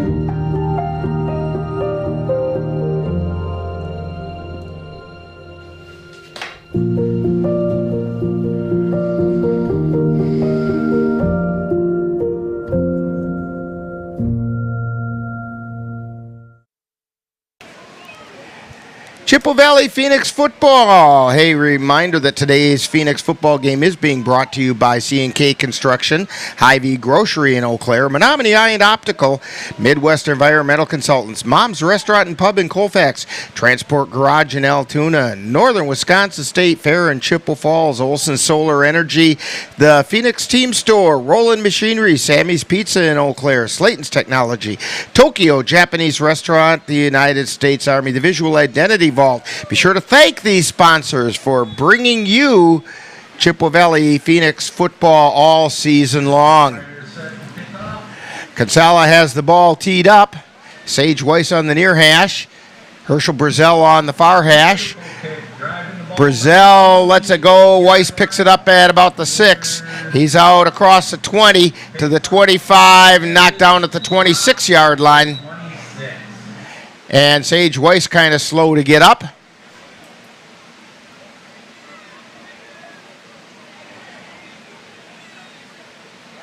And Weiss is going to have to take a trip to the sidelines. Slow to get up.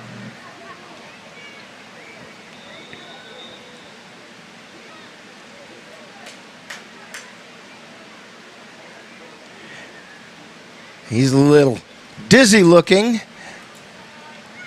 So we don't know exactly what the situation is for him out there. But they do have a timeout on the field, and while they tend to Sage Weiss, we'll take this timeout on NLWN 2. My name's Stacy, I'm 57, and I was adopted in 2020. One teen can come in and make you look at life in a whole different way. You know, he's my father, so I look up to him a lot. If I can be 10% of the man he is, I'll be a happy person for sure.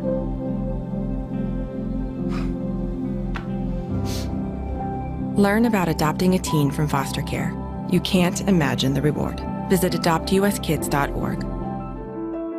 I'm Chris Jakomick. I served in the United States Air Force and I deployed 3 times. So in 2017, I was serving as an Air Force First Sergeant. Our motto in that role is my job is people, everyone is my business. But unfortunately in that year, I would lose my own brother, Lance Corporal Adam Jakomick, to suicide. The majority of veteran suicides are from guns. I store my weapons securely, not only for myself, but for my family. My service never stops.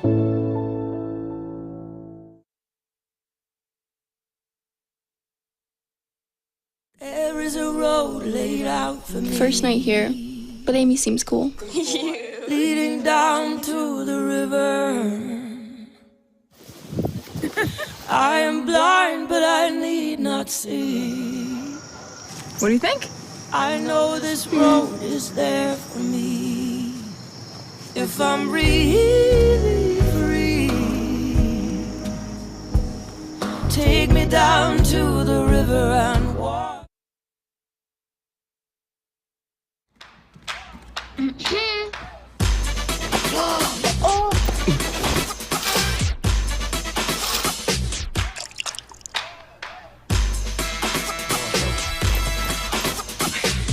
You're not gonna get it all right.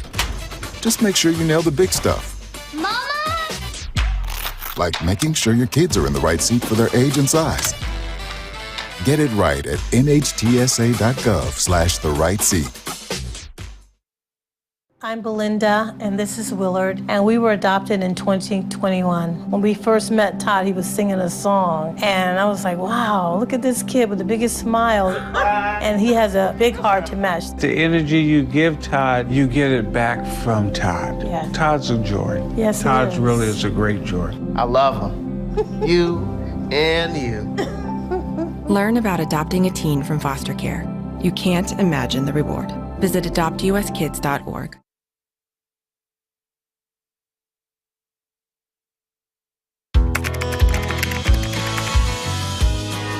How you doing? Hey, Mason. Hey, Mason.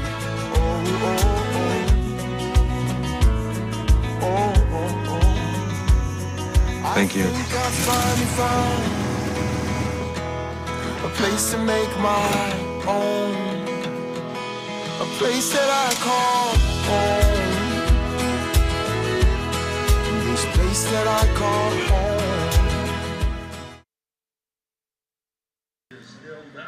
Well, we're back here at Paul Giel Field in Winona, And Sage Weiss is still on the field as they are tending to him.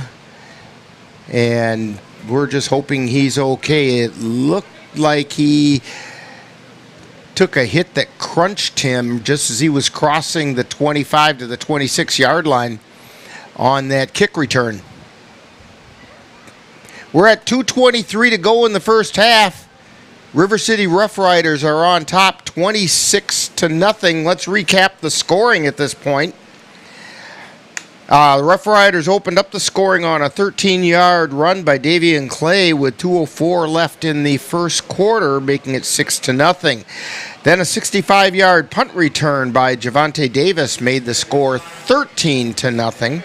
Then into the second quarter, a 5-yard run by Monte Nelson with 4:18 remaining in the half made it 20-0. And then just a few minutes ago in real time, 6 seconds ago in game time, there was a 38-yard pass from Kari Dorsey to Malik Davison, and that made the score 26-0 in favor of the Rough Riders. Phoenix have had a hard time getting their running game going, but in all honesty, they haven't tried that running game a whole lot either.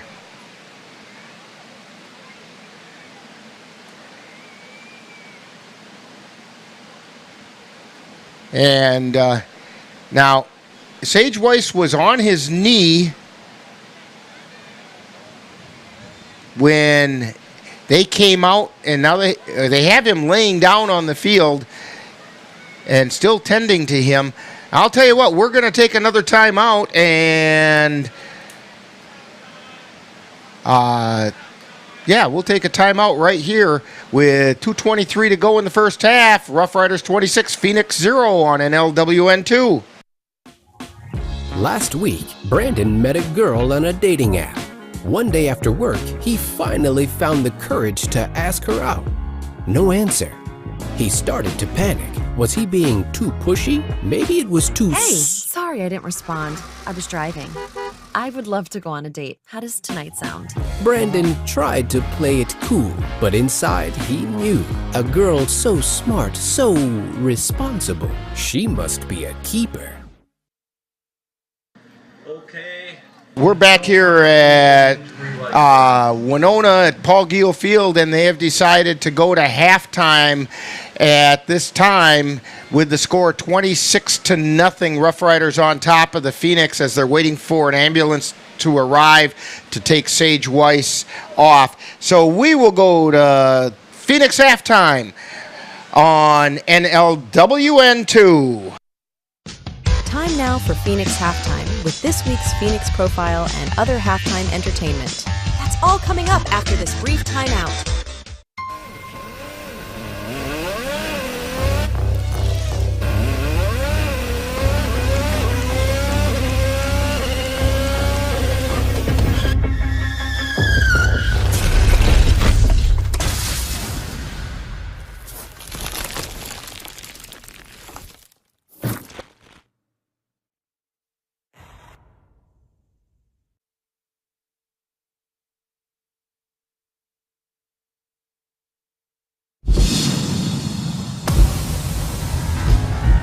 Time now for Phoenix Profile, where we take a look at one of this year's Chippewa Valley Phoenix players. And now, Phoenix Profile. Today on Phoenix Profile, we're talking with Sage Weiss. And Sage, tell us a little about yourself, where you grew up, levels of football you've played, and so on. I'm 29 years old. I actually never played high school football. Parents were kind of disappointed in me because, they knew I had some talent, but I was too busy, doing other things. So after that, I realized that there was semi-pro in Eau Claire, which was the crush. So I went out and tried out when I was about 18 and stuck with it ever since. So I'm 29 now, so it's been a haul. Okay, you're a veteran. Yes, you can say that. Yeah, that we won't call you old or anything like that. All right, so so what's the most exciting thing that you've learned about this year's Phoenix team? Just how fastly we connected as a team. The family, Coach Fred always, day in and day out, giving it everything he has. That's my solely purpose of being here. Love playing for them, and the crew that follows, you are who you run with. Let's say my dad always told me. So good team, so happy to be here. Family oriented. Okay. So when you're not playing football, what are some other things that keep you interested or occupied? I'm in the gym, working all the time. Got a 5-year-old daughter, so that'll do it right there. That's a handful in its own. Bless her soul. So yeah, just dad, and that's about it. Just grinding. All right, got some quick questions for you here. Pie, ice cream, cake, or cookies? Cookies. Which kind? Chocolate chip, classic. All right, with or without the nuts? It depends on the day, but without, if I had to guess, or try or whatever. Yeah. Okay. Burgers, brats, or hot dogs? Hot dogs. When I was a kid, going to baseball games, eating hot dogs. That's what it's all about. You and Dan behind the camera there, you guys are hot dog fiends. Okay. I was going to say, what do you want on that dog? Oh, mustard, relish, ketchup. Whatever's on. Load her up, right? Chili, whatever. All right. Your favorite NFL team? Minnesota Vikings. Okay. If you could sit down and have dinner with any NFL player, past or present, alive or dead, whatever, who would that be and why? Oh, boy. Currently right now is Justin Jefferson. He's just, saying no, there's no words. Everyone knows, you say the name, he's up here. So to learn some things from him would be, amazing. Brett Favre is always up there because my dad just absolutely loved him growing up. So that'd be a good one too. Okay, now, if you had a superpower, what do you think that might be and why? Superpower. Super speed speaks for itself. Okay. It helps you get open, doesn't it? Oh, yeah. Touchdowns for days. Now, if you had super speed, you have to have a superhero name to go with that. So what's Sage's superhero name? Oh, man. I don't know. You got me. I'm just going to go with, my daughter always calls me Sonic, so I gotta go with that one. All right, Sonic. Sonic Sage. Yeah, Sonic Sage. There we go. We're talking with Sage Weiss today on Phoenix Profile.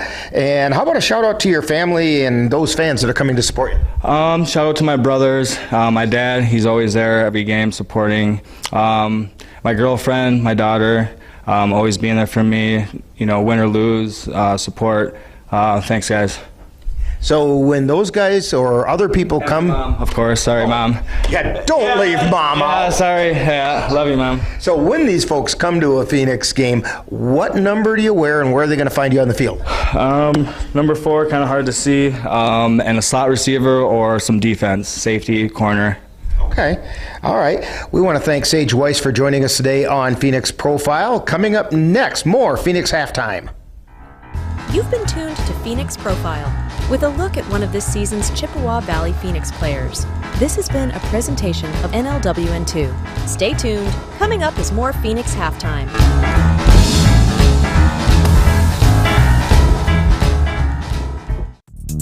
Soar like the Phoenix. Whether it's t-shirts, sweatshirts, headgear, accessories, or much more, you can find it at the Phoenix Team Store. Just go to www.tvivmn.chipley.com and you'll find all the latest in Chippewa Valley Phoenix apparel.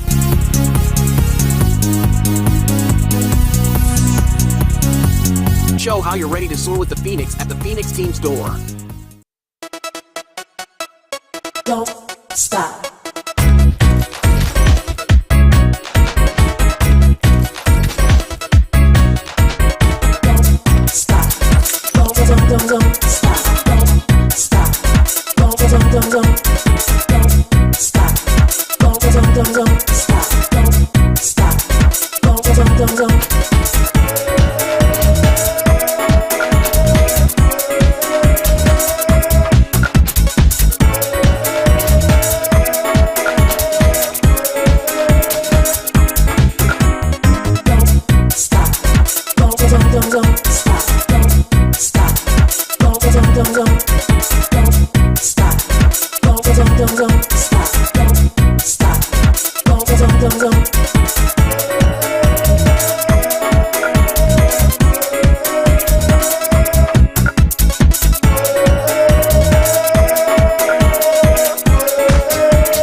Don't stop.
Stop.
Smokey Bear, and I made an assistant to help you out, because only you can prevent wildfires. Hey, Assistant Smokey Bear, call me Papa Bear, because I'm grilling up dinner. Do you get it? Yes, good job. So, what should I do with all these coals? Don't just toss them out. Put them in a metal container because those embers can start a wildfire. I understand. The stakes are high. Ha ha ha ha. See, Smokey thinks I'm funny. You've been tuned to Phoenix Halftime. Stay tuned. Coming up is more live Chippewa Valley Phoenix football. What are you doing in there? What's that? I wouldn't do that. What are you doing? What are you looking for?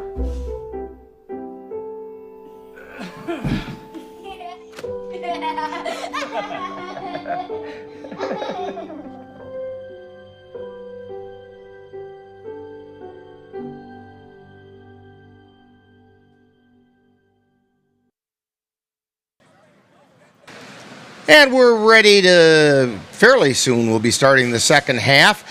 An update such as it is on Sage Weiss, they did take him off the field on a stretcher into an ambulance, but as they were wheeling him off the field, the good news is he gave a thumbs up sign to the crowd and got a nice ovation from the crowd. And so our wishes are for a speedy recovery for Sage, and that's nothing any too serious.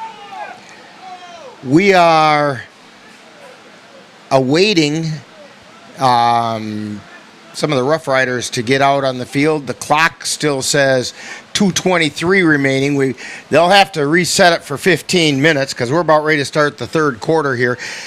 Rough Riders to kick off to the Phoenix and back deep to receive for the Phoenix.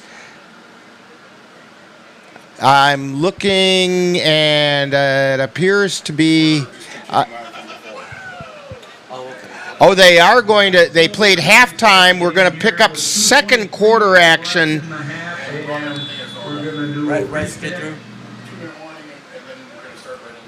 And I don't know why they're kicking off then if they're starting from that part in the second quarter, because the Phoenix had returned the ball out to the 26. So I would be questioning this completely. Returning that kickoff, that should have been the kick to start the second half. And returning the ball was Waylon Niesis for the Phoenix. And they're going to mark him at the 24-yard line. And so it'll be Phoenix ball, 1st and 10 at their own 24.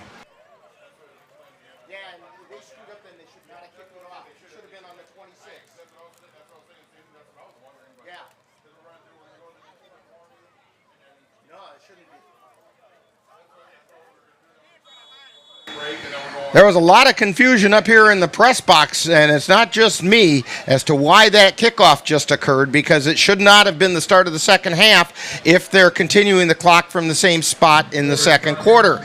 But welcome to the semi of semi-pro. 2:14 left of that half. Phoenix at the line of scrimmage. Joaquin Bird still at quarterback. He takes a snap, drops back, looking downfield, keeps it himself, now throws it over the middle. He's got a receiver out to the 30 and knocked down at the 31-yard line. And that's going to be Noah Miles on the reception, and we're stopping the clock. And this will be technically this is going to be the 2-minute warning to end the first half. Somehow, to be honest with you, I think the Phoenix got robbed by having to take a kickoff there with some yards. They should have been on the 26 to start this period of time. But it's the 2-minute warning now.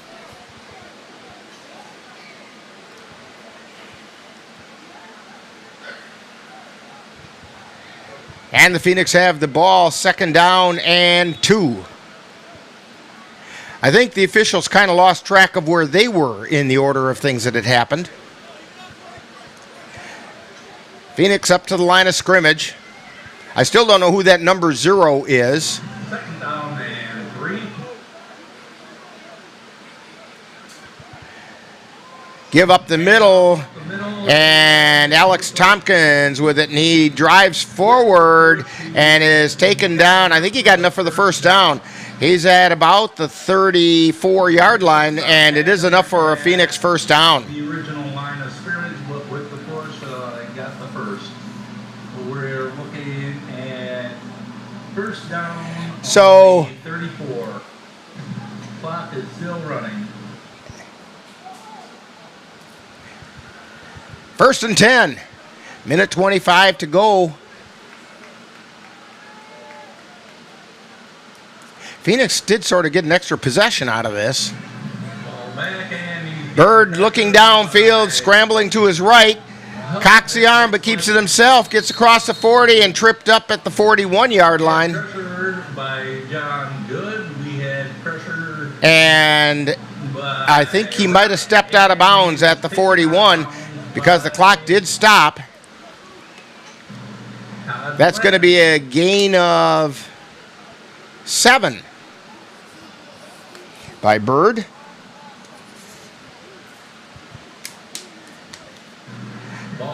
Second down and 3.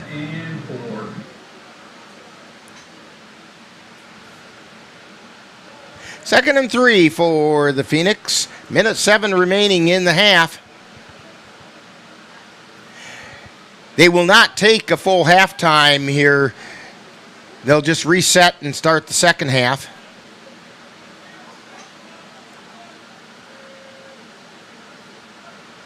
There's a snap. Bird drops back. Looking downfield. Fires it deep. He's got Cameo King down there, but the ball is almost intercepted and almost caught and then falls to the ground.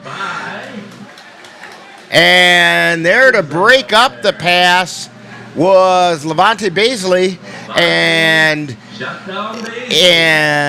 King then, as it went up in the air off of Baisley, King almost pulled it in, and then it fell loose out of his hands and harmlessly to the ground. It's going to bring up third down and 3.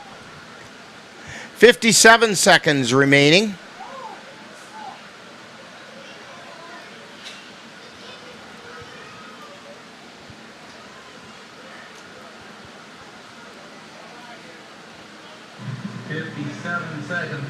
Of the half again, and we're check out our eats and treats at the concession stand. Coming up to the line of scrimmage are the Phoenix.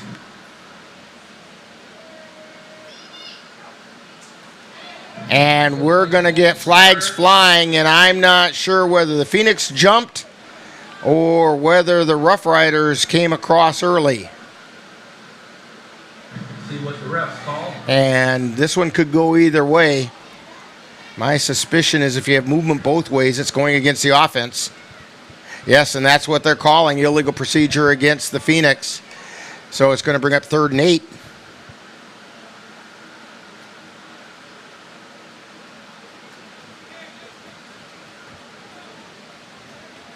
And that's what it was.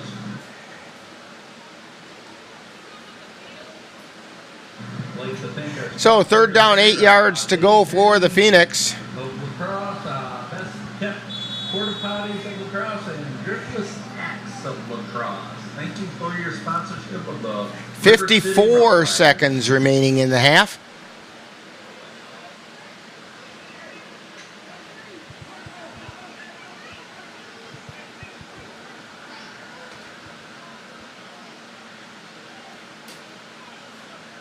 There's a snap.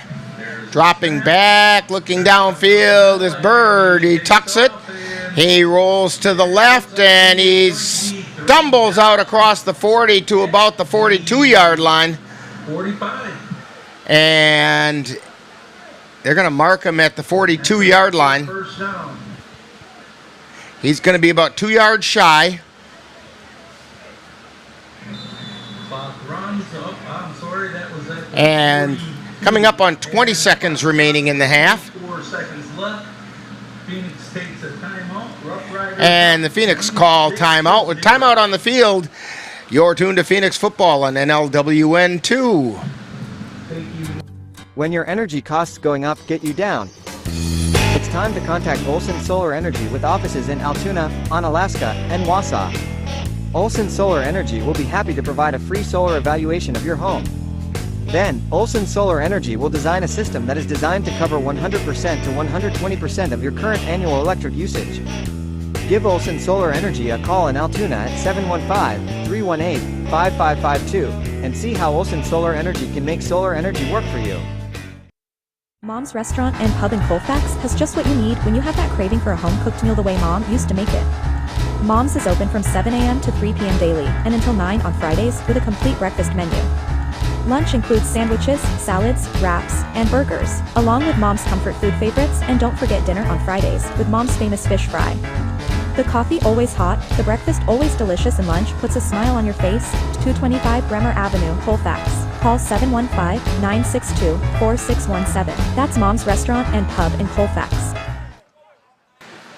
4th and 2 for the Phoenix. Throw over the middle, and it's behind the intended receiver. That was Chris Lipscomb, and the ball's going to go over on downs to the Rough Riders with 22 seconds remaining.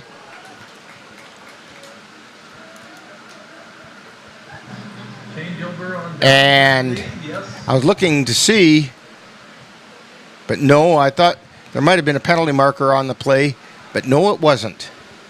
So 1st and 10 for the Rough Riders at the Phoenix 42-yard line. River City's ball on the 40. 26-0, just about to wrap up the first half. Left of the half. Now, we had been told that when Sage Weiss went down, that they were going to do halftime at that point.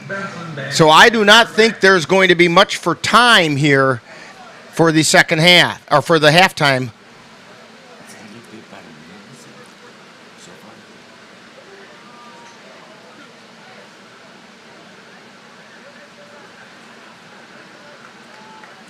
All right, Rough Riders at the line of scrimmage. They have 3 receivers out wide to the left, 1 to the right. Benson flips it off to the right. He's got his receiver, and he gets it down to about the 35-yard line. Picking up the ball, or picking up at that point, is Javante Davis.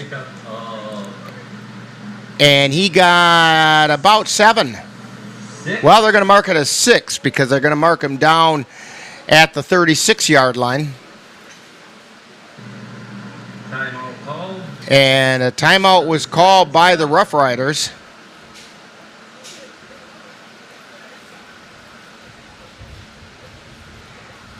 Second and 3.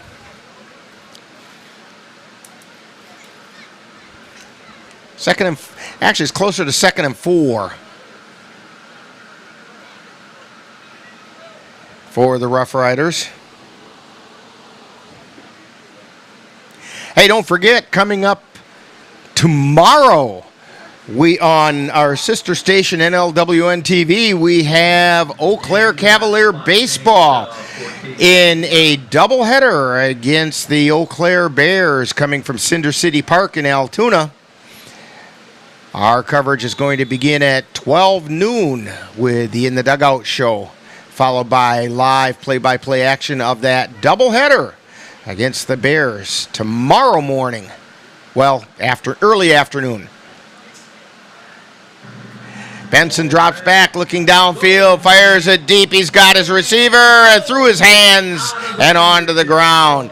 Pass was intended for Malik Davison, and it's incomplete. Leaves 8 seconds remaining in the half.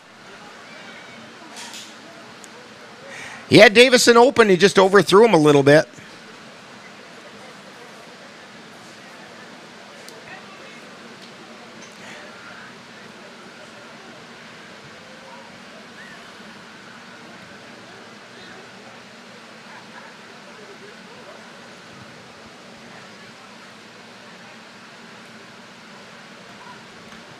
Third down 3. Or 3rd and 4. Something like that.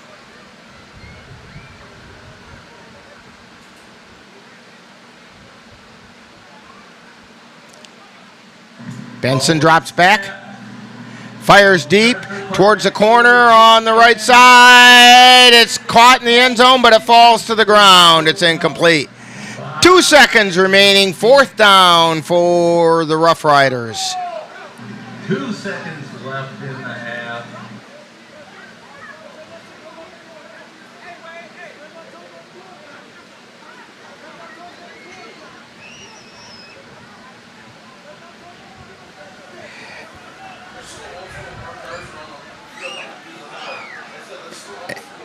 Fourth down.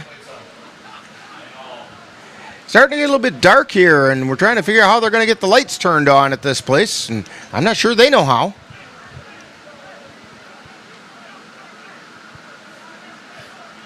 Paul Giel Field in Winona.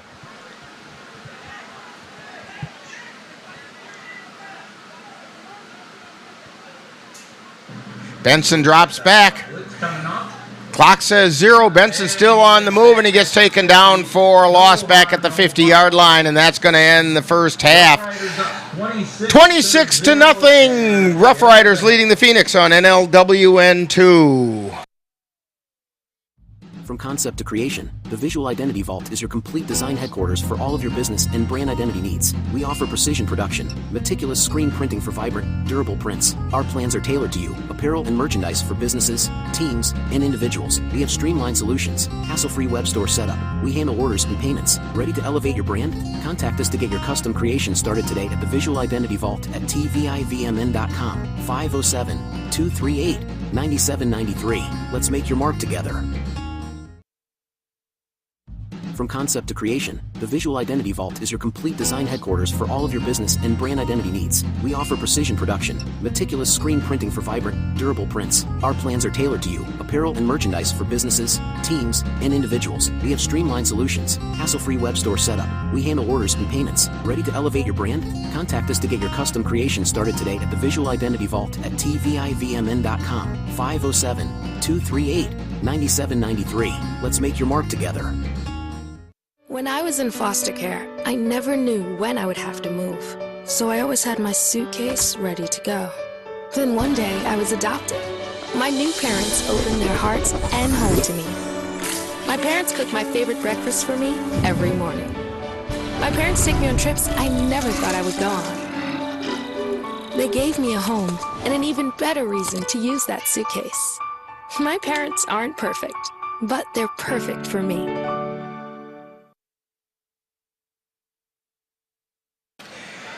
And now we're getting ready to start the second half. Rough Riders to kick off to the Phoenix. We are getting set for the third quarter kickoff. Consala has the ball teed up. Joaquin Bird is back deep. There's the kick. And the kick is coming down to Bird at the 14-yard line. He's out across the 25, takes it out to his right, gets out to the 30, and they're going to blow it dead at the 30. Bird got up like he hadn't touched the ground. He fell on top of another player, but the official saw it differently. As is so often the case. So 1st and 10 for the Phoenix at the 30. By Marmar Liggins.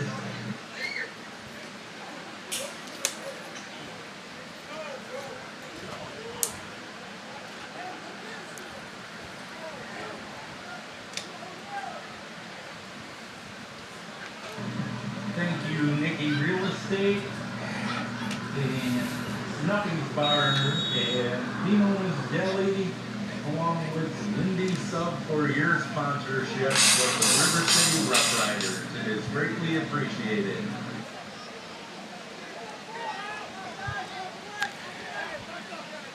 Phoenix at the line of scrimmage. Have to check out the receivers who are out there now. Give to Brazel straight up the middle. He's across the 35 out to about the, or across the 30 out to about the 33-yard line. It's going to be a gain of 3. Well, mark at 4. Gain of 4 by Herschel Brazel.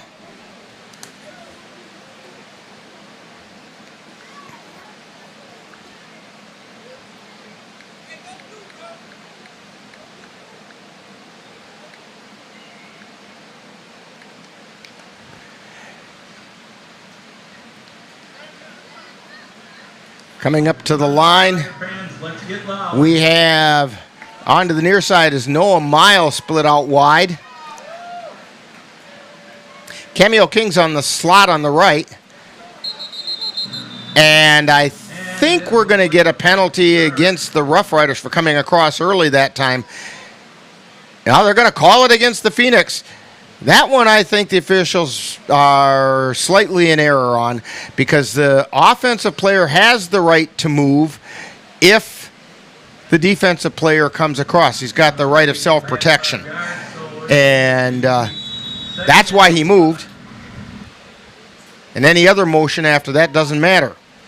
So at any rate, it goes back to the 29-yard line, so it's going to be 2nd and 11 for the Phoenix.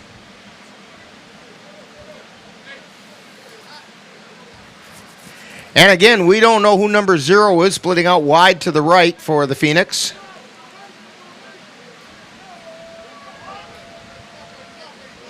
Miles is split to the left side. Bird drops back, looking downfield. He's on the run again. Rolls around to his left, throws it downfield, and it's intended for Cameo King, but the ball goes out of bounds. 3rd down 11.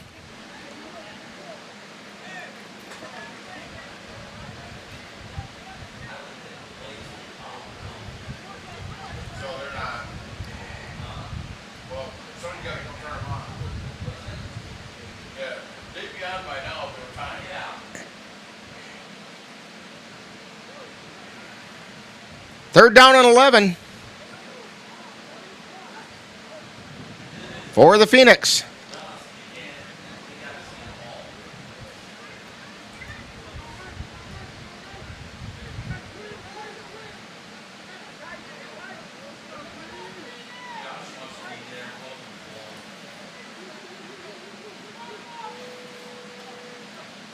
And the snap. Bird drops back. He's under some pressure. Rolls out again. Fires it over the middle. It's intercepted and taken down at the 31-yard line. Pass was intended for Lipscomb, and it was intercepted by Akeem Peterson. And so the Rough Riders will have it 1st and 10 at the Phoenix 31-yard line.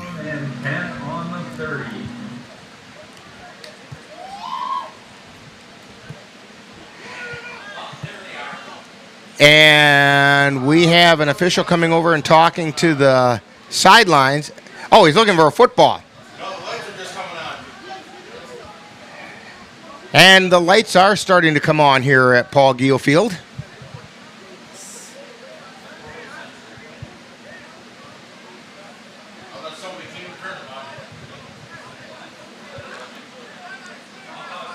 So 1st and 10 for the Rough Riders.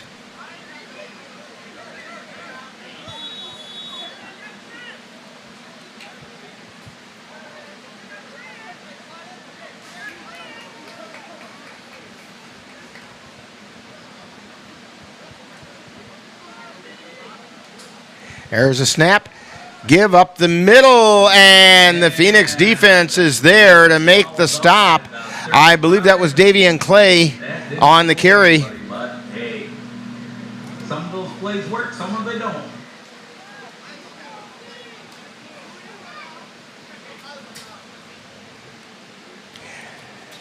It's going to be a loss of about 5, 2nd down 15.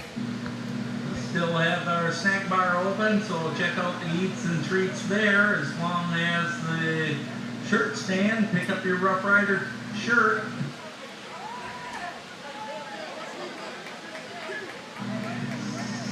And the Rough Riders are at the line of scrimmage. Short little pass to Houston, and he picks up, I would say, 8 yards. Pass was complete. Down to about the 24-yard line. It's going to bring up a 3rd down and a couple, maybe 3. 3rd down and 3. Found out that number 0 out there is Demetrius Bennett. Evidently, he forgot his white jersey at home. Rolling out to the right, throwing it is complete to Jalonzo Jackson, and he gets nudged out of bounds at the 15-yard line, and it's going to be 1st and 10 for the Rough Riders. Oh, we have a penalty marker? Yes, we do. In the backfield. And it's a holding call against the Rough Riders. So wipe out that first down.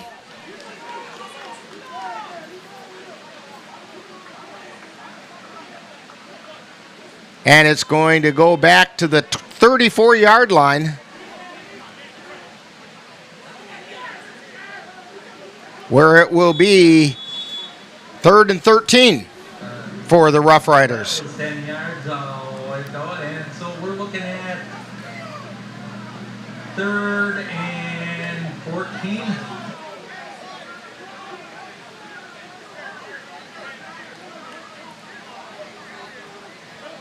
Riders at the line of scrimmage. Davion Clay in the backfield. Alex Benson at quarterback.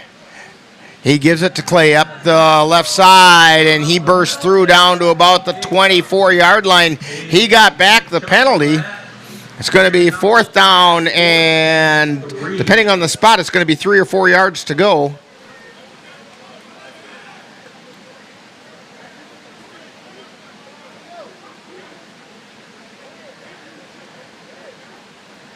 And they're putting it on the 24, so it's 4th down and about 3.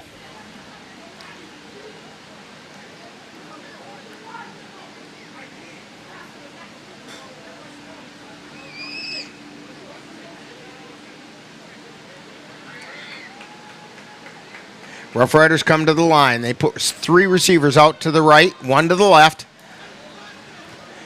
Clay is the setback. Benson takes the ball. He rolls to his right, looking downfield. Now he keeps it himself. He's across the 20 down to the 15. He's going to have a 1st down at the 15-yard line. 1st down.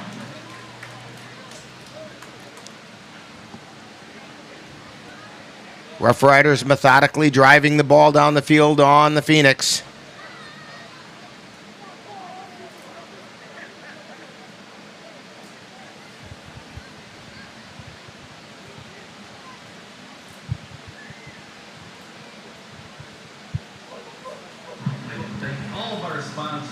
For the River City Rough Riders. Waiting for the Rough Riders to come up to the line. Snuffy's Bar, Vino's Deli, and Lindy's Slough. Thank you so much.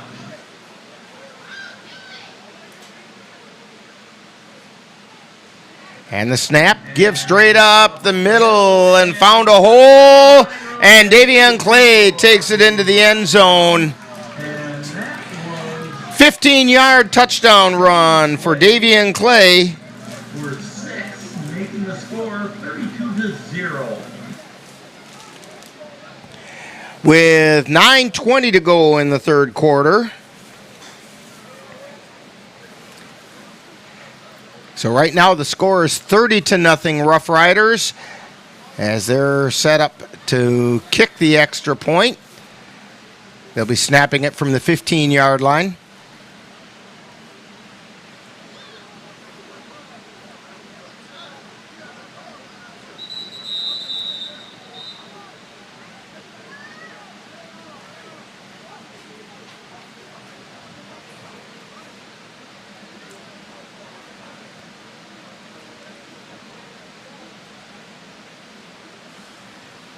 This will be Consala, again kicking it out of the hold of Jalonzo Jackson. Rough Riders line up for the extra point. There's a snap, the kick. It's up, and it came a little bit short. The aim was right, but it just came up a little bit short, so the score remains the Rough Riders 30 and the Phoenix, or check that, Rough Riders 32. I got to check my math here. And the Phoenix 0 on NLWN 2. Colfax High School football action is coming your way on NLWN2. Coming up on Friday, August 23rd, the Colfax Vikings will travel to Whitehall High School to take on the Whitehall North. Coverage begins at 6:40 p.m. with Viking preview. That's live Colfax Viking football on Friday, August 23rd on NLWN2. We're back here at Paul Giel Field in Winona. Phoenix trailing in the third quarter to the River City Rough Riders in round one of the NLFL playoffs by a score of 32-0.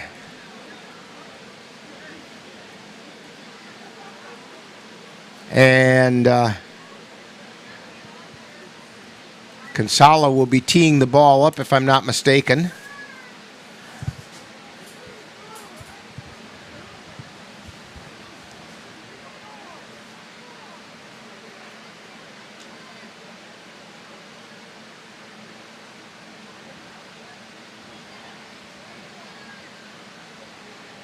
Back deep to receive for the Phoenix.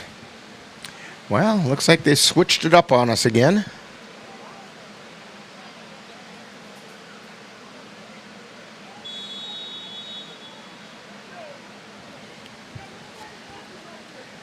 It's Thomas Harris back there.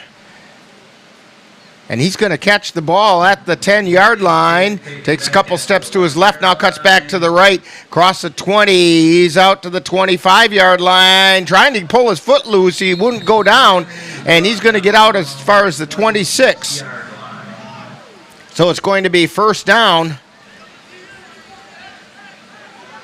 And he's down.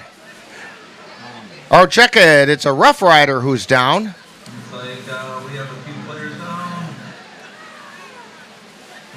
Getting up slowly is Seriously injured. well, getting up slowly was Malik Davison, but he seems to be okay. And Thomas Harris is heading off to the sideline, bent kind of like a pretzel. Of course, Ann's been munching on those most of the game, and so I know what those look like now. And the pretzel look as you're walking off the field is not usually a good one. So it is first and 10 for the Phoenix. So Phoenix have it first and 10 at the 26-yard line.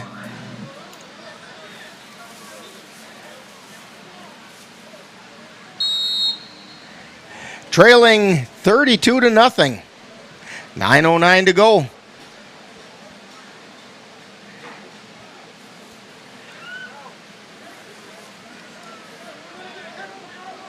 And the Phoenix are a little lost. They're a little shy on players out there. Now they have somebody coming in.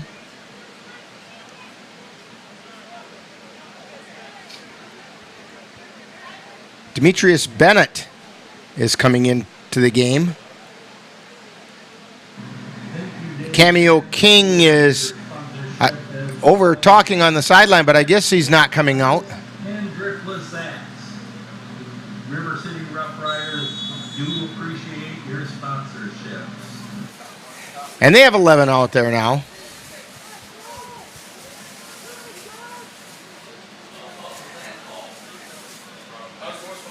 And they called a penalty on the Phoenix for the sideline violation.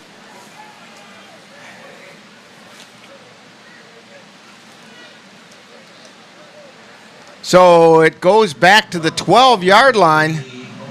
Back to, looks like the 14-yard line, so we're looking at first and 20 from the 14.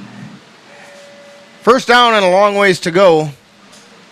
Ball gets snapped wide, loose on the ground, picked up by, looks like the Phoenix got it back. Loss of 5. Phoenix have to get the ball out to about the 35-yard line. And they're going the wrong way. Ball's marked on the 7. So it's 2nd and 22. 25.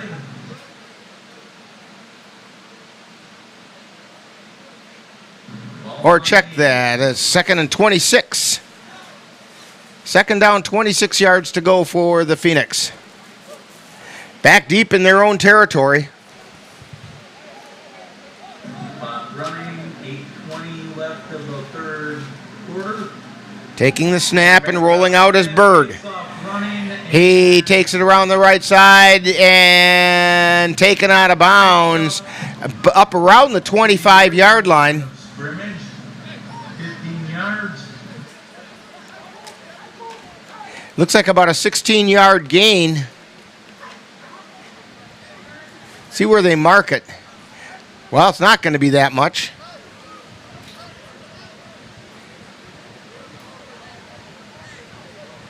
$13-yard gain. If he can decide where he's going to put it. 12-yard gain after it's all said and done. Ball's at the 21-yard line. Or, yeah, 21. And so they've got to get out to the 35. So 3rd and 14.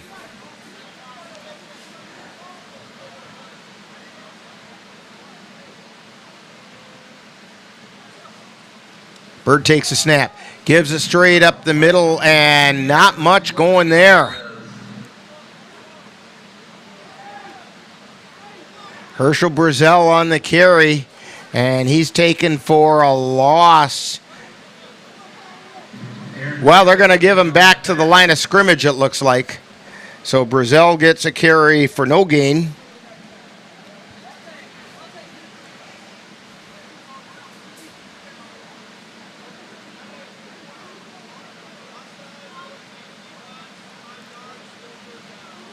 And we have a penalty against the Rough Riders. Against the Rough Riders, so it will bring up.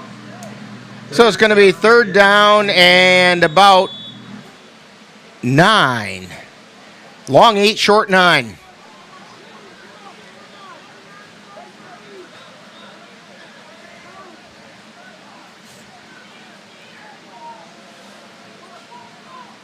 Bird takes the snap, drops back, looks downfield, scrambles.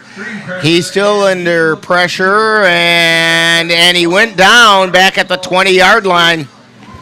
And he is down on the 20.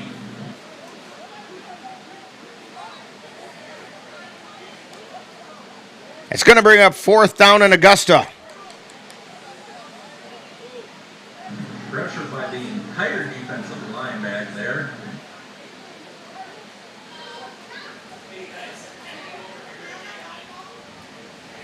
Fourth and 15.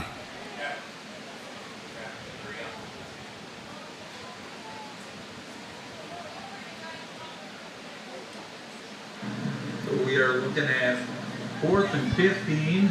5:20 to go in the third quarter. 5 minutes left of the third half, our third quarter.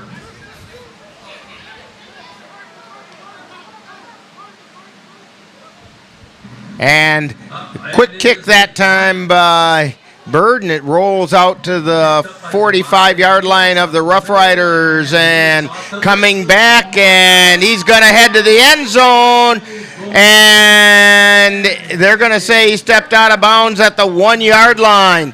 He did not get it into the end zone. He got knocked out of bounds. Javante Davis on the return, and Davis is trying to claim it was a touchdown. But the official said he stepped out of bounds on the 1 before he knocked over the pylon. Davis thinks because he knocked over the pylon, it should be a touchdown. Now he's holding his hands up.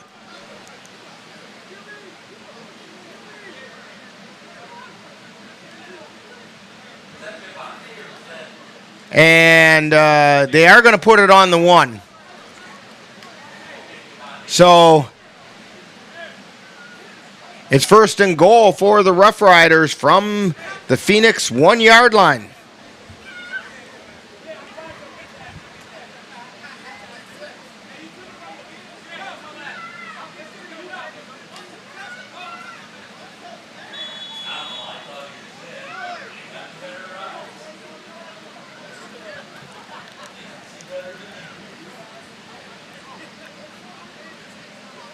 And another bit of confusion on the field as far as who's coming in.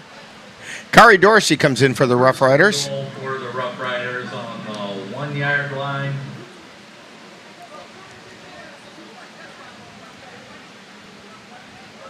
Rough Riders come up to the line. Dorsey at quarterback. Got Kari Davis back there taking the snap. So got U.J. Wilkerson lined up behind him. Let's see what we got. And the snap.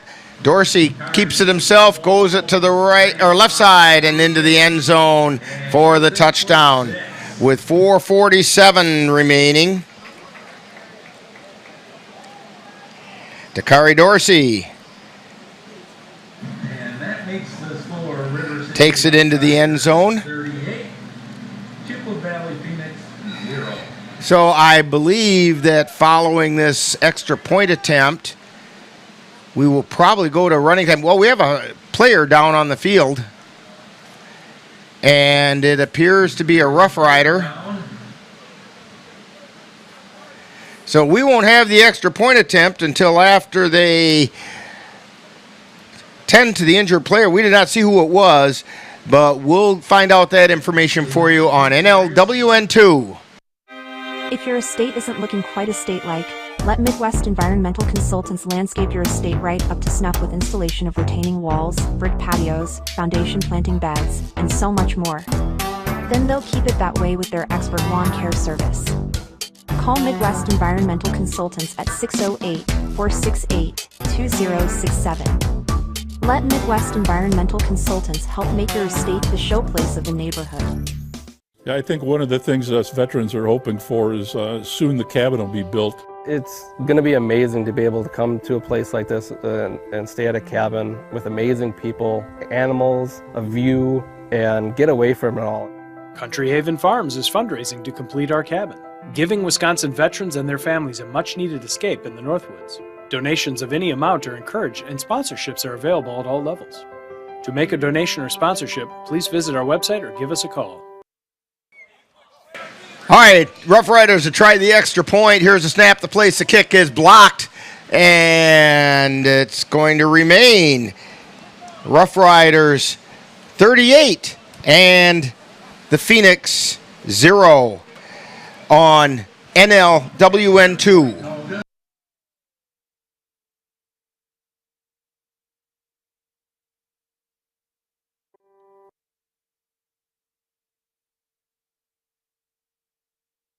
When you take 35 years of authentic Japanese recipes and mix it with the right environment, you know you've arrived at Tokyo. Tokyo Japanese Restaurant at 2426 London Road in Eau Claire has been the Chippewa Valley's premier Japanese restaurant and is known for having an authentic teppanyaki experience. Looking for a unique place to host a corporate event or party? The team at Tokyo will create an unforgettable event. Call today to book an event or make a reservation by calling 715-834-0313. That's Tokyo Japanese Restaurant in Eau Claire.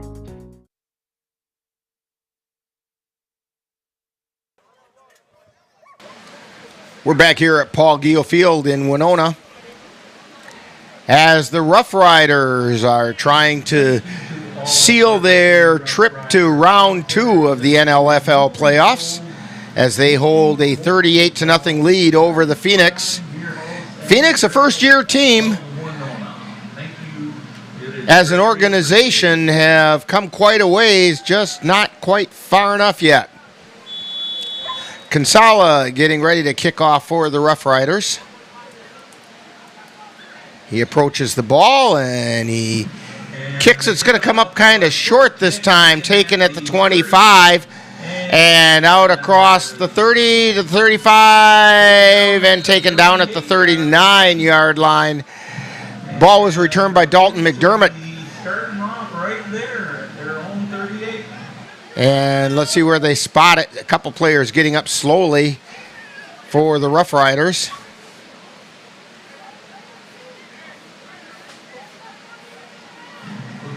And looks like Tracy Samuels was a little slow to get up.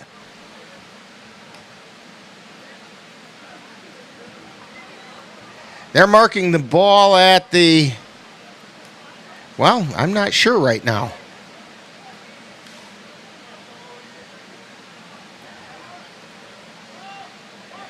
And I think we're waiting for a ball to come in from the Phoenix sideline is what we're waiting on. There we go. And he's putting it on the 38-yard line, 1st and 10 for the Phoenix at that point.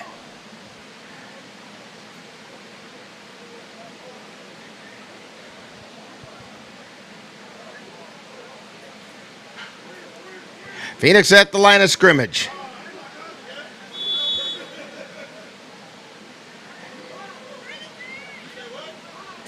Bird takes a snap, looks, throws it over to the left side, incomplete. That pass was intended for Demetrius Bennett.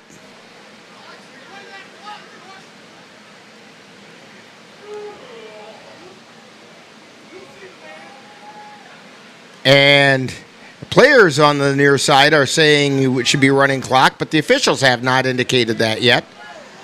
And players always think they know the rules.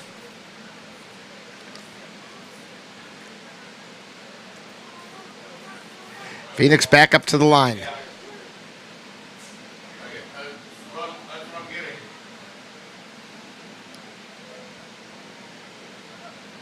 And a low snap again. Bird picks it up, and he gets thrown for a loss. I think they're going to mark it somewhere right around the 30-yard line where he was. That was the end of his, well, shall we call it forward progress, such as it was.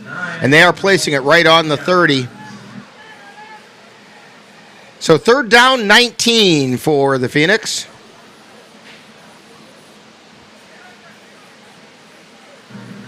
.339 remaining in the 3rd quarter.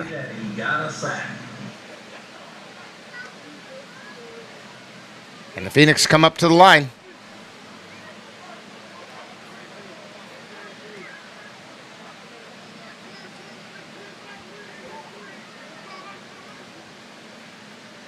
Preston bus split to the near side. Bird drops back. He has some time this time, rolls to his right, throwing downfield, and it's incomplete. And that was intended for Dominic Wood. 4th and 20. 4th down and 19 yards to go.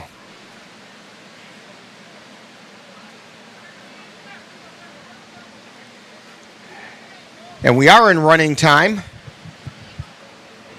as the clock did not stop after that incomplete pass.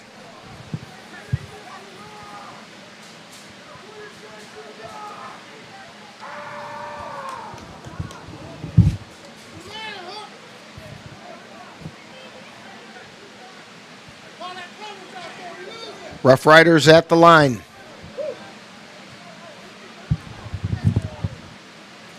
Or check that, Phoenix at the line. Bird drops back, looking downfield. He goes to his right. Now he keeps it himself. He gets out across the 40. He's near the 50 and taken down. He's 2 yards shy of the 1st down. And a flag comes flying in. Very close to the 1st down, but I think he's going to be a yard or 2 short. We'll have to see what this penalty is. It's an unsportsmanlike conduct call against the Phoenix. Now, he pointed the other way this time. I'm not sure. I'm going to have to wait and see how they rule this, because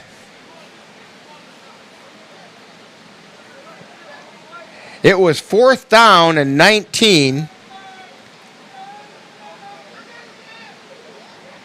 And Bird went down at the 48-yard line. Unsportsmanlike conduct call, dead ball. Unsportsmanlike conduct call against the Rough Riders and against the Phoenix. So those unsportsmanlikes offset, and the ball will go over on downs to the Rough Riders.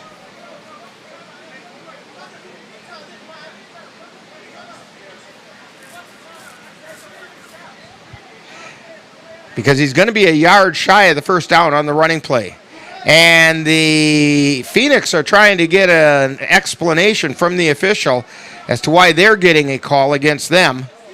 And I'm sure the Rough Riders would like the same thing.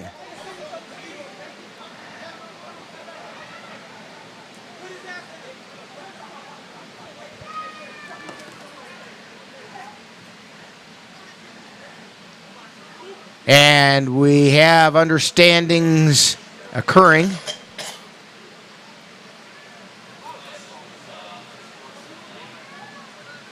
So we have the two penalties offset each other.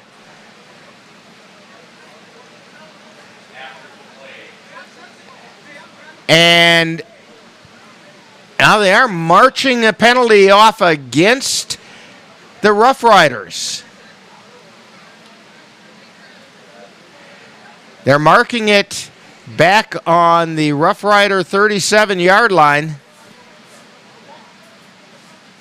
after the play.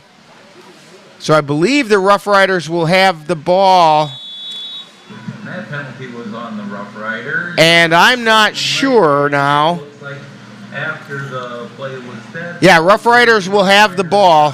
1st and 10 at their own 37-yard line because the penalty occurred as a dead ball penalty, and Bird did not have enough yards for the first down. Benson rolling to his right, looking downfield, throws it. He's got a receiver, and he's got it. Jalonzo Jackson takes it down to about the 15-yard line. They're going to mark it at the 18, and we now have a penalty marker flying on the sideline on this side, along the Rough Riders side. And we have an unsportsmanlike being called.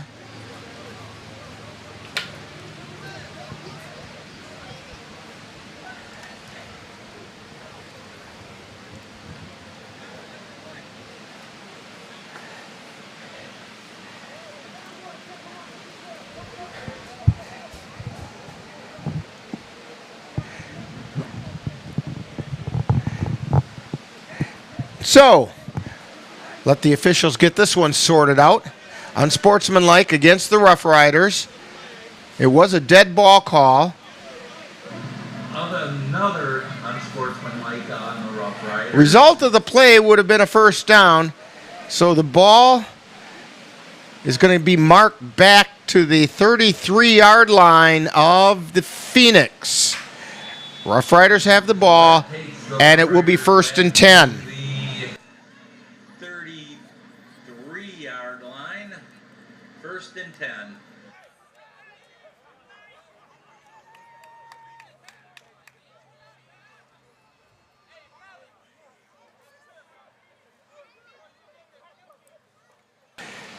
Give up the middle and carrying it over the left side and across the 25 down to about the 22-yard line is A.C. Riley.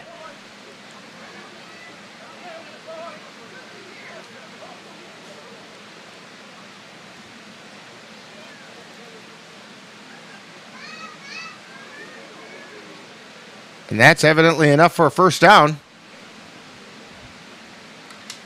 1st and 10 at the 22-yard line. Approaching the end of the third quarter.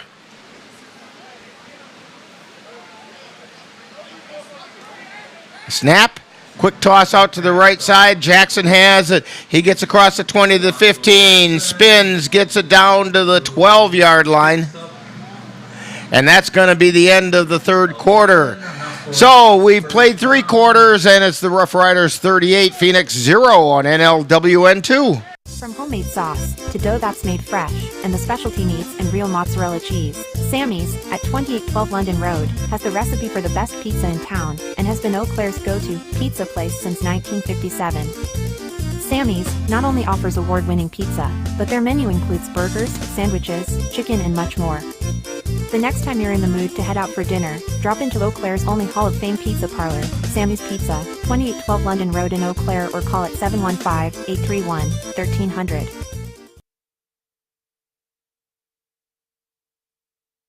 From homemade sauce to dough that's made fresh and the specialty meats. Firearms, ammo, training, and safety. That's what it's all about at Marcon Shooting. We offer women's only basic handgun classes every other Sunday. Ladies' Day at the range every Tuesday. Women's only speed dating every Tuesday evening, 6 to 8. Women, learn how you can have less than lethal protection. We sell ladies' shooting accessories in our shop. Start browsing or book your classes at marconshooting.com. Firearms, ammo, training, and safety. That's what it's all about at Marcon Shooting, the Chippewa Valley's premier indoor shooting range and pro shop. All right, we're heading to the fourth quarter. Running time here in Winona.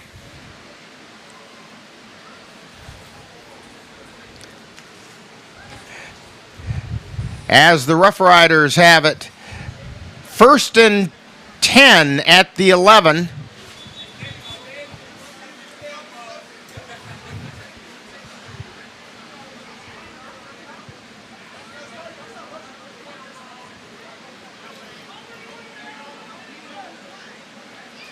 As they come up to the line.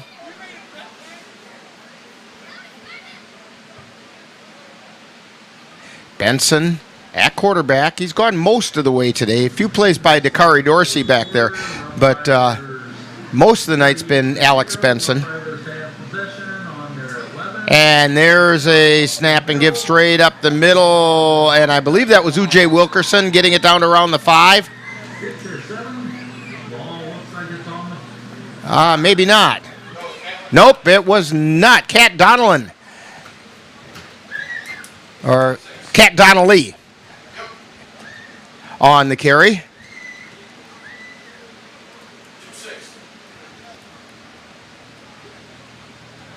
So, 2nd and goal from the 5. Or 2nd and, check that, 2nd and 4 from the 5. They can get a first down without scoring. Donnelly, the running back. Benson at quarterback. Jackson and Davison are split wide to the near side. Low snap. Benson looks in the back of the end zone, and he found his receiver. That's Malik Davison in the end zone. And that will move the score to 44-0.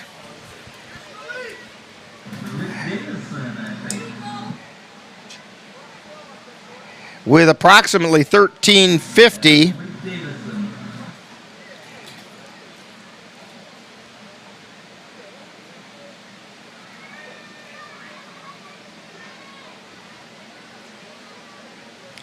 And the clock is still running. Rough Riders to attempt to kick again.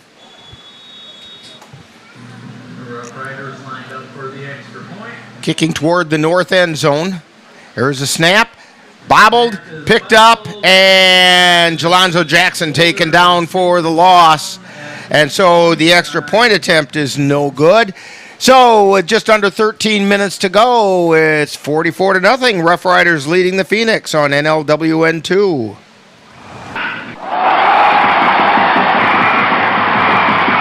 Let NLWN TV and the Northern Light Webcasting Network take you out to the ballgame.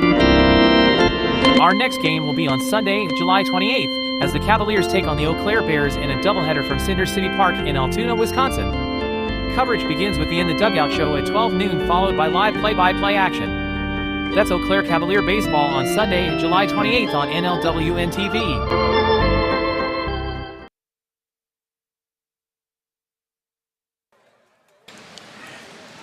Clock is still running as we're getting ready for the Rough Riders to kick to the Phoenix, and teams have to switch ends. They somehow came out and lined up on the wrong way following that last touchdown. 44-0. Rough Riders securing their trip to next week's conference championships. That'll be, you could call it the semifinals. And that'll be against the winner between the Manitowoc Mariners and the Wisconsin Ravens. Where do they play? That'll be next Saturday And whichever team was seated higher or whatever will be the home team.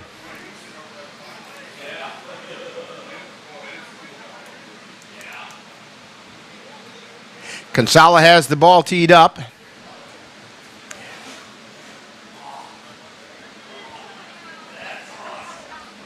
Back deep to receive for the Phoenix, we have Thomas Harris. And it kind of looks like Dalton McDermott back there, too. Kick is going to sail into the end zone, and that's going to be a touchback and come out to the 35-yard line.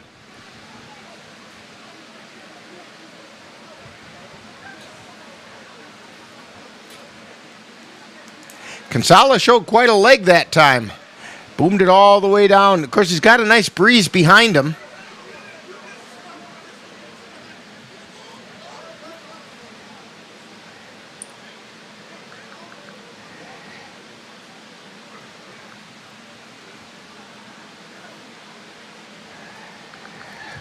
It's cooled down somewhat to a tolerable temperature. It was 90 degrees when the game started. It's down to 84 now. Or check that, the ball comes out to the 25-yard line, not the 35. I knew that. No attempt for the run. So, 9:52 remaining in the game. Phoenix at the line of scrimmage. Joaquin Bird all alone in the backfield.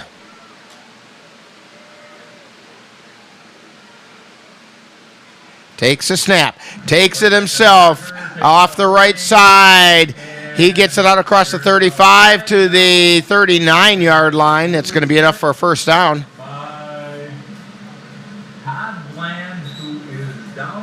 And Todd Bland is down. And we'll have to see what happens as they come and take care of him. He gets up in the pretzel formation as well. We'll see what the flag is. There is a penalty on the play as well, right along the near sideline.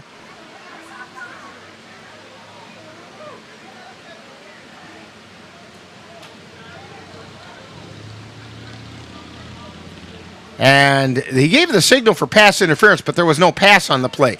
So I'm not exactly sure what he called, unless it was an illegal block in the back.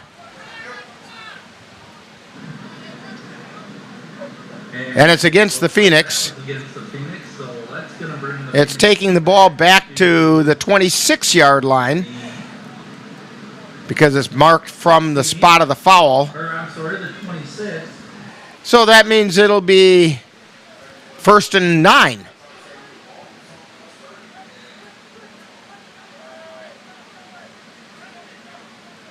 And the snap. Bird drops a few steps back.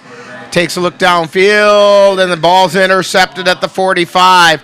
And across the 35, coming back. Ball's loose. Phoenix fall on it. But it is a fumble. Dalton McDermott, I believe, is the one who... Nope, check that. It's not McDermott. It's Noah Miles who fell on the fumble. And the Phoenix will have it 1st and 10 at their own 33-yard line.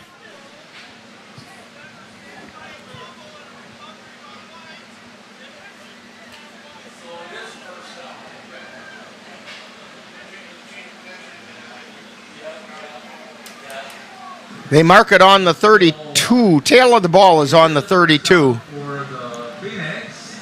Just under 8 minutes remaining. And the fumble, the Phoenix recovered. So 1st and 10 on the 33. Ultimate goal for the Rough Riders this year is to get back to the national championships.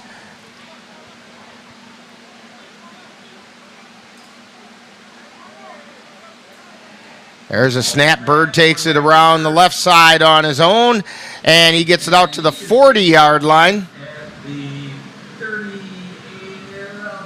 we'll say 40-yard line. And that's going to bring up 3rd down and about 3 yards to go.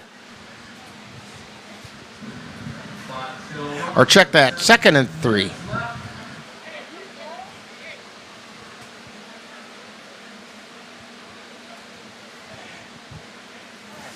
Under 7 minutes remaining. We will have a Phoenix follow-up coming up after this game ends, where we'll cover the various things that happened and look back at the season, real briefly anyway.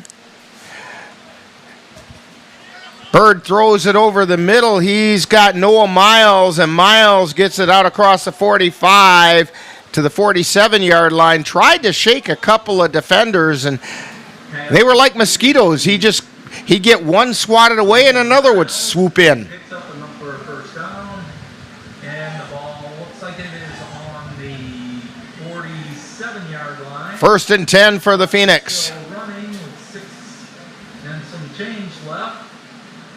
Rough Riders up 44-0. Get back to our sponsors. Thank you. And the Phoenix come up to the line. Demetrius Bennett split out wide to the left.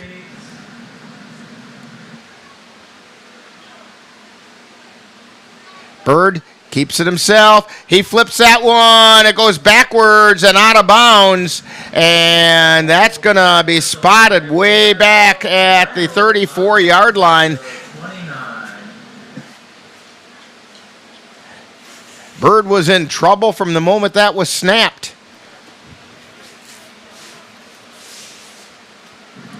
All right, so 3rd down and Mondovi.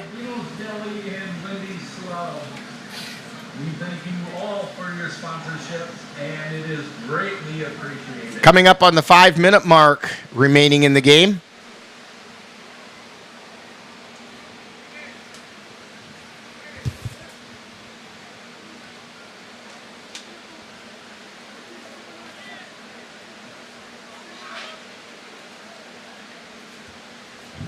Phoenix at the line.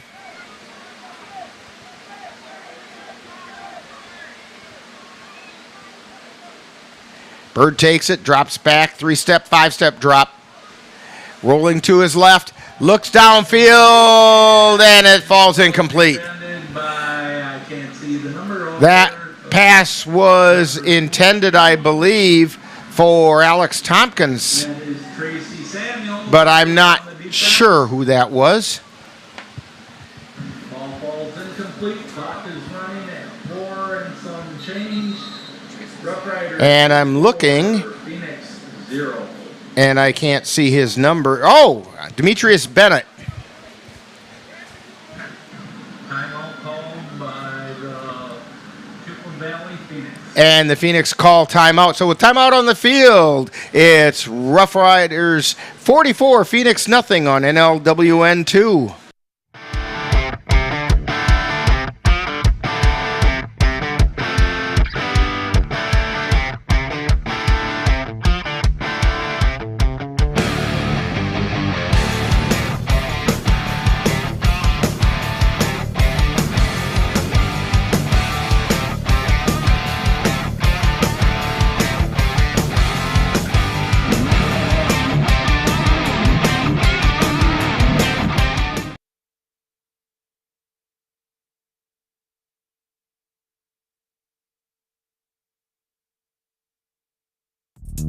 Soar like the Phoenix. Whether it's t-shirts, sweatshirts, headgear, accessories, or much more, you can find it at the Phoenix Team Store. Just go to www.tvivmn.chipley.com and you'll find all the latest in Chippewa Valley Phoenix apparel.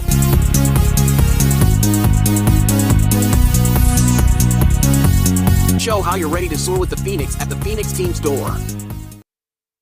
Important. Thank you. 3rd down and a long ways to go for the Phoenix. They're back at the 34-yard line of their own after that errant flip by Joaquin Bird. Bird drops back, looking downfield, fires it, and it's intercepted. Coming back across the 50 to the 45 to the 30, 20, 10. And he got to the pylon. I think they're going to mark it as in. Let's see where the official says he stepped out. They're going to mark him out of bounds on the 1 again. They're going to mark him out of bounds on the 1 yard line. I thought he took out the pylon. Armar Liggins on the interception. So it's going to be first and goal from the 1 yard line.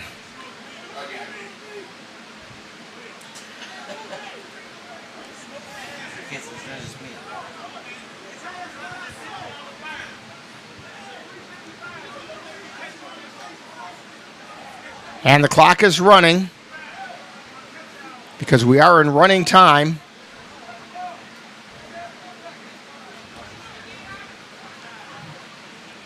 I don't think anybody's in too much of a hurry to pile up the score here.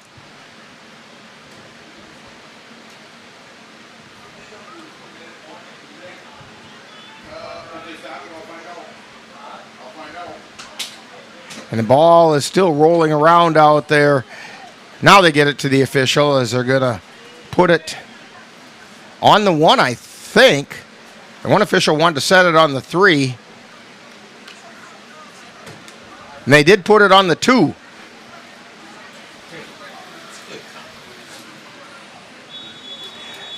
Rough Riders up to the line. Ball on the 2-yard line. And Kari Dorsey at quarterback. Coming up on the 2-minute mark. There's a snap, and we have a penalty marker flying. I think the Phoenix jumped offside. Nope.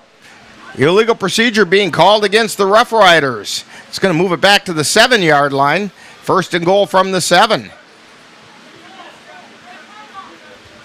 takes back the Rough Riders to the 7-yard line, and the clock is running. And this should, let's see if they give us a 2-minute warning. They're not going to.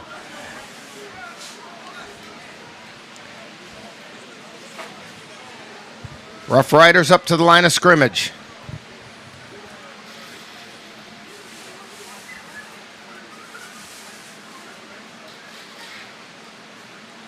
Kari Dorsey waits for the snap. He gives it to Nelson. Nelson straight up.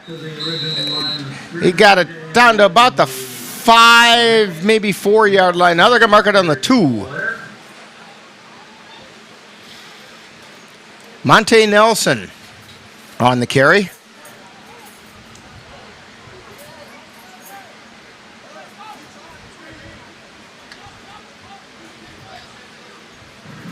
And the Rough Riders come up to the line. River City Rough Riders, and a big thank you for the support of the River City Rough Rider fans.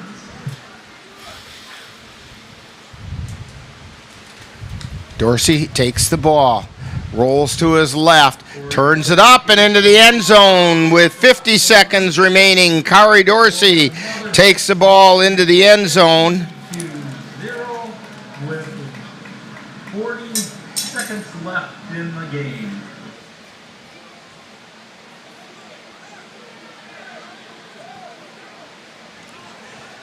And the clock is still running. They may not even get the extra point attempt off here.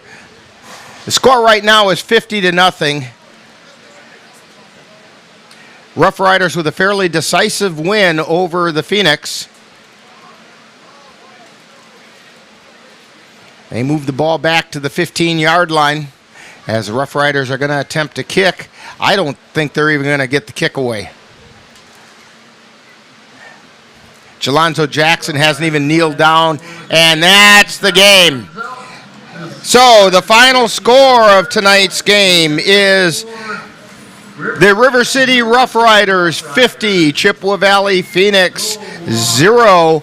And we'll be back with Phoenix follow-up right after this quick timeout on NLWN TV.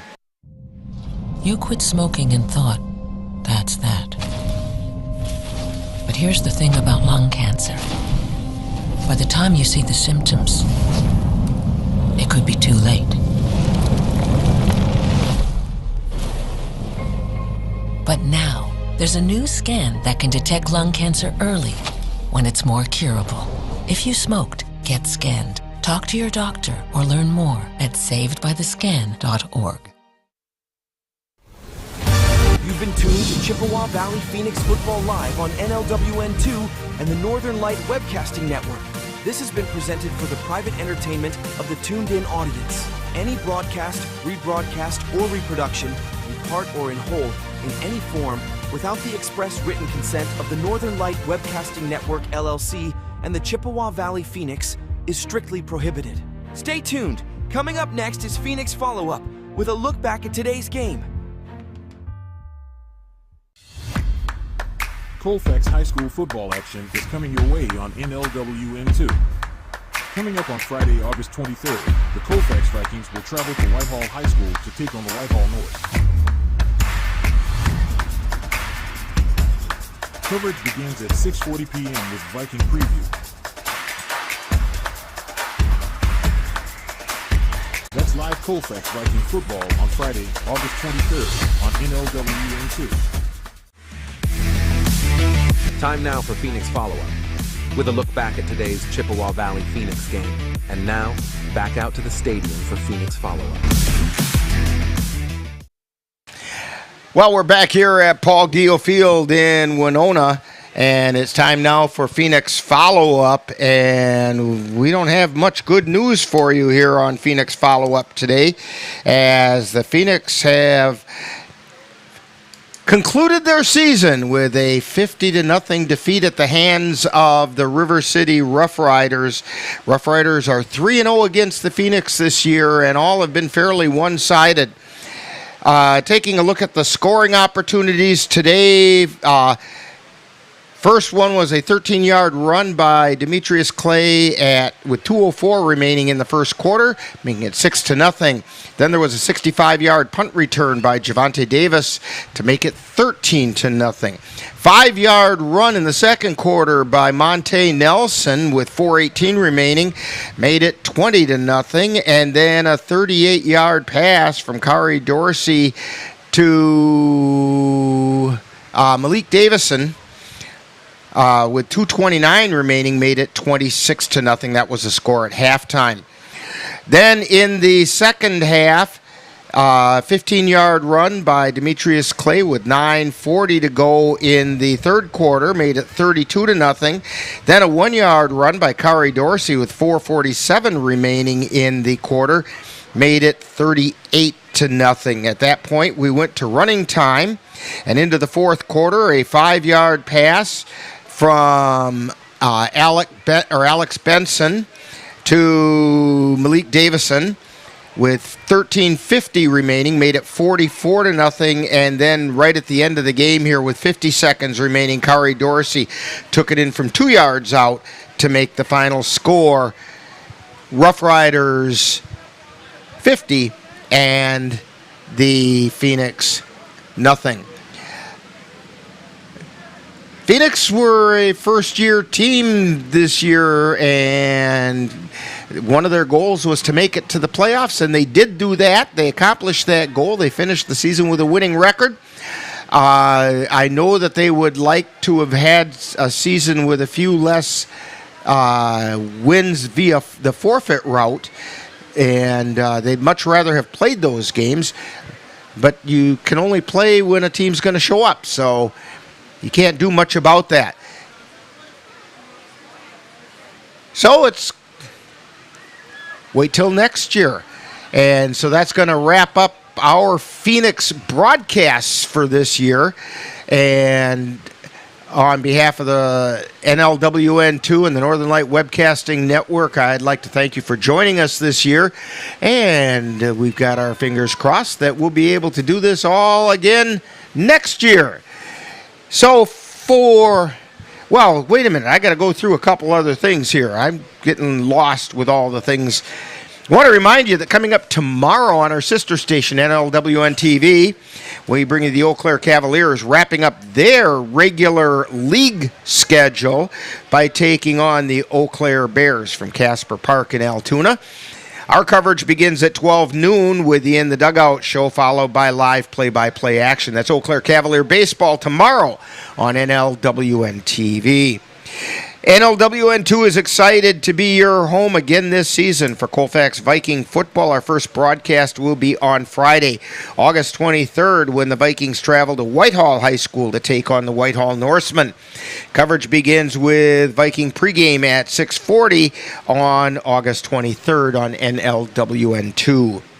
Coming up later this year, the Northern Light Webcasting Network will broadcast our 500th event. Be sure to stay tuned for special announcements and special awards for our loyal viewers. And that's all coming up later this broadcast season on the Northern Light Webcasting Network. Today's Chippewa Valley Phoenix football game has been brought to you by C&K Construction, Hy-Vee Grocery in Eau Claire, Menominee Eye & Optical, Midwest Environmental Consultants, Mom's Restaurant and Pub in Colfax, Transport Garage in Altoona, Northern Wisconsin State Fair in Chippewa Falls, Olson Solar Energy, the Phoenix Team Store, Roland Machinery, Sammy's Pizza in Eau Claire, Slayton's Technology, Tokyo Japanese Restaurant, and the United States Army, as well as the Visual Identity Vault. Be sure you thank these fine sponsors for bringing you Chippewa Valley Phoenix football on NLWN2. So for Ann Monroe on the computer and Dan Petchow on the camera, this is Rick Olson reminding you that final score once again, River City Rough Riders 50. Phoenix wrap up their season with 0. And you've been tuned to Phoenix Follow-Up on NLWN 2.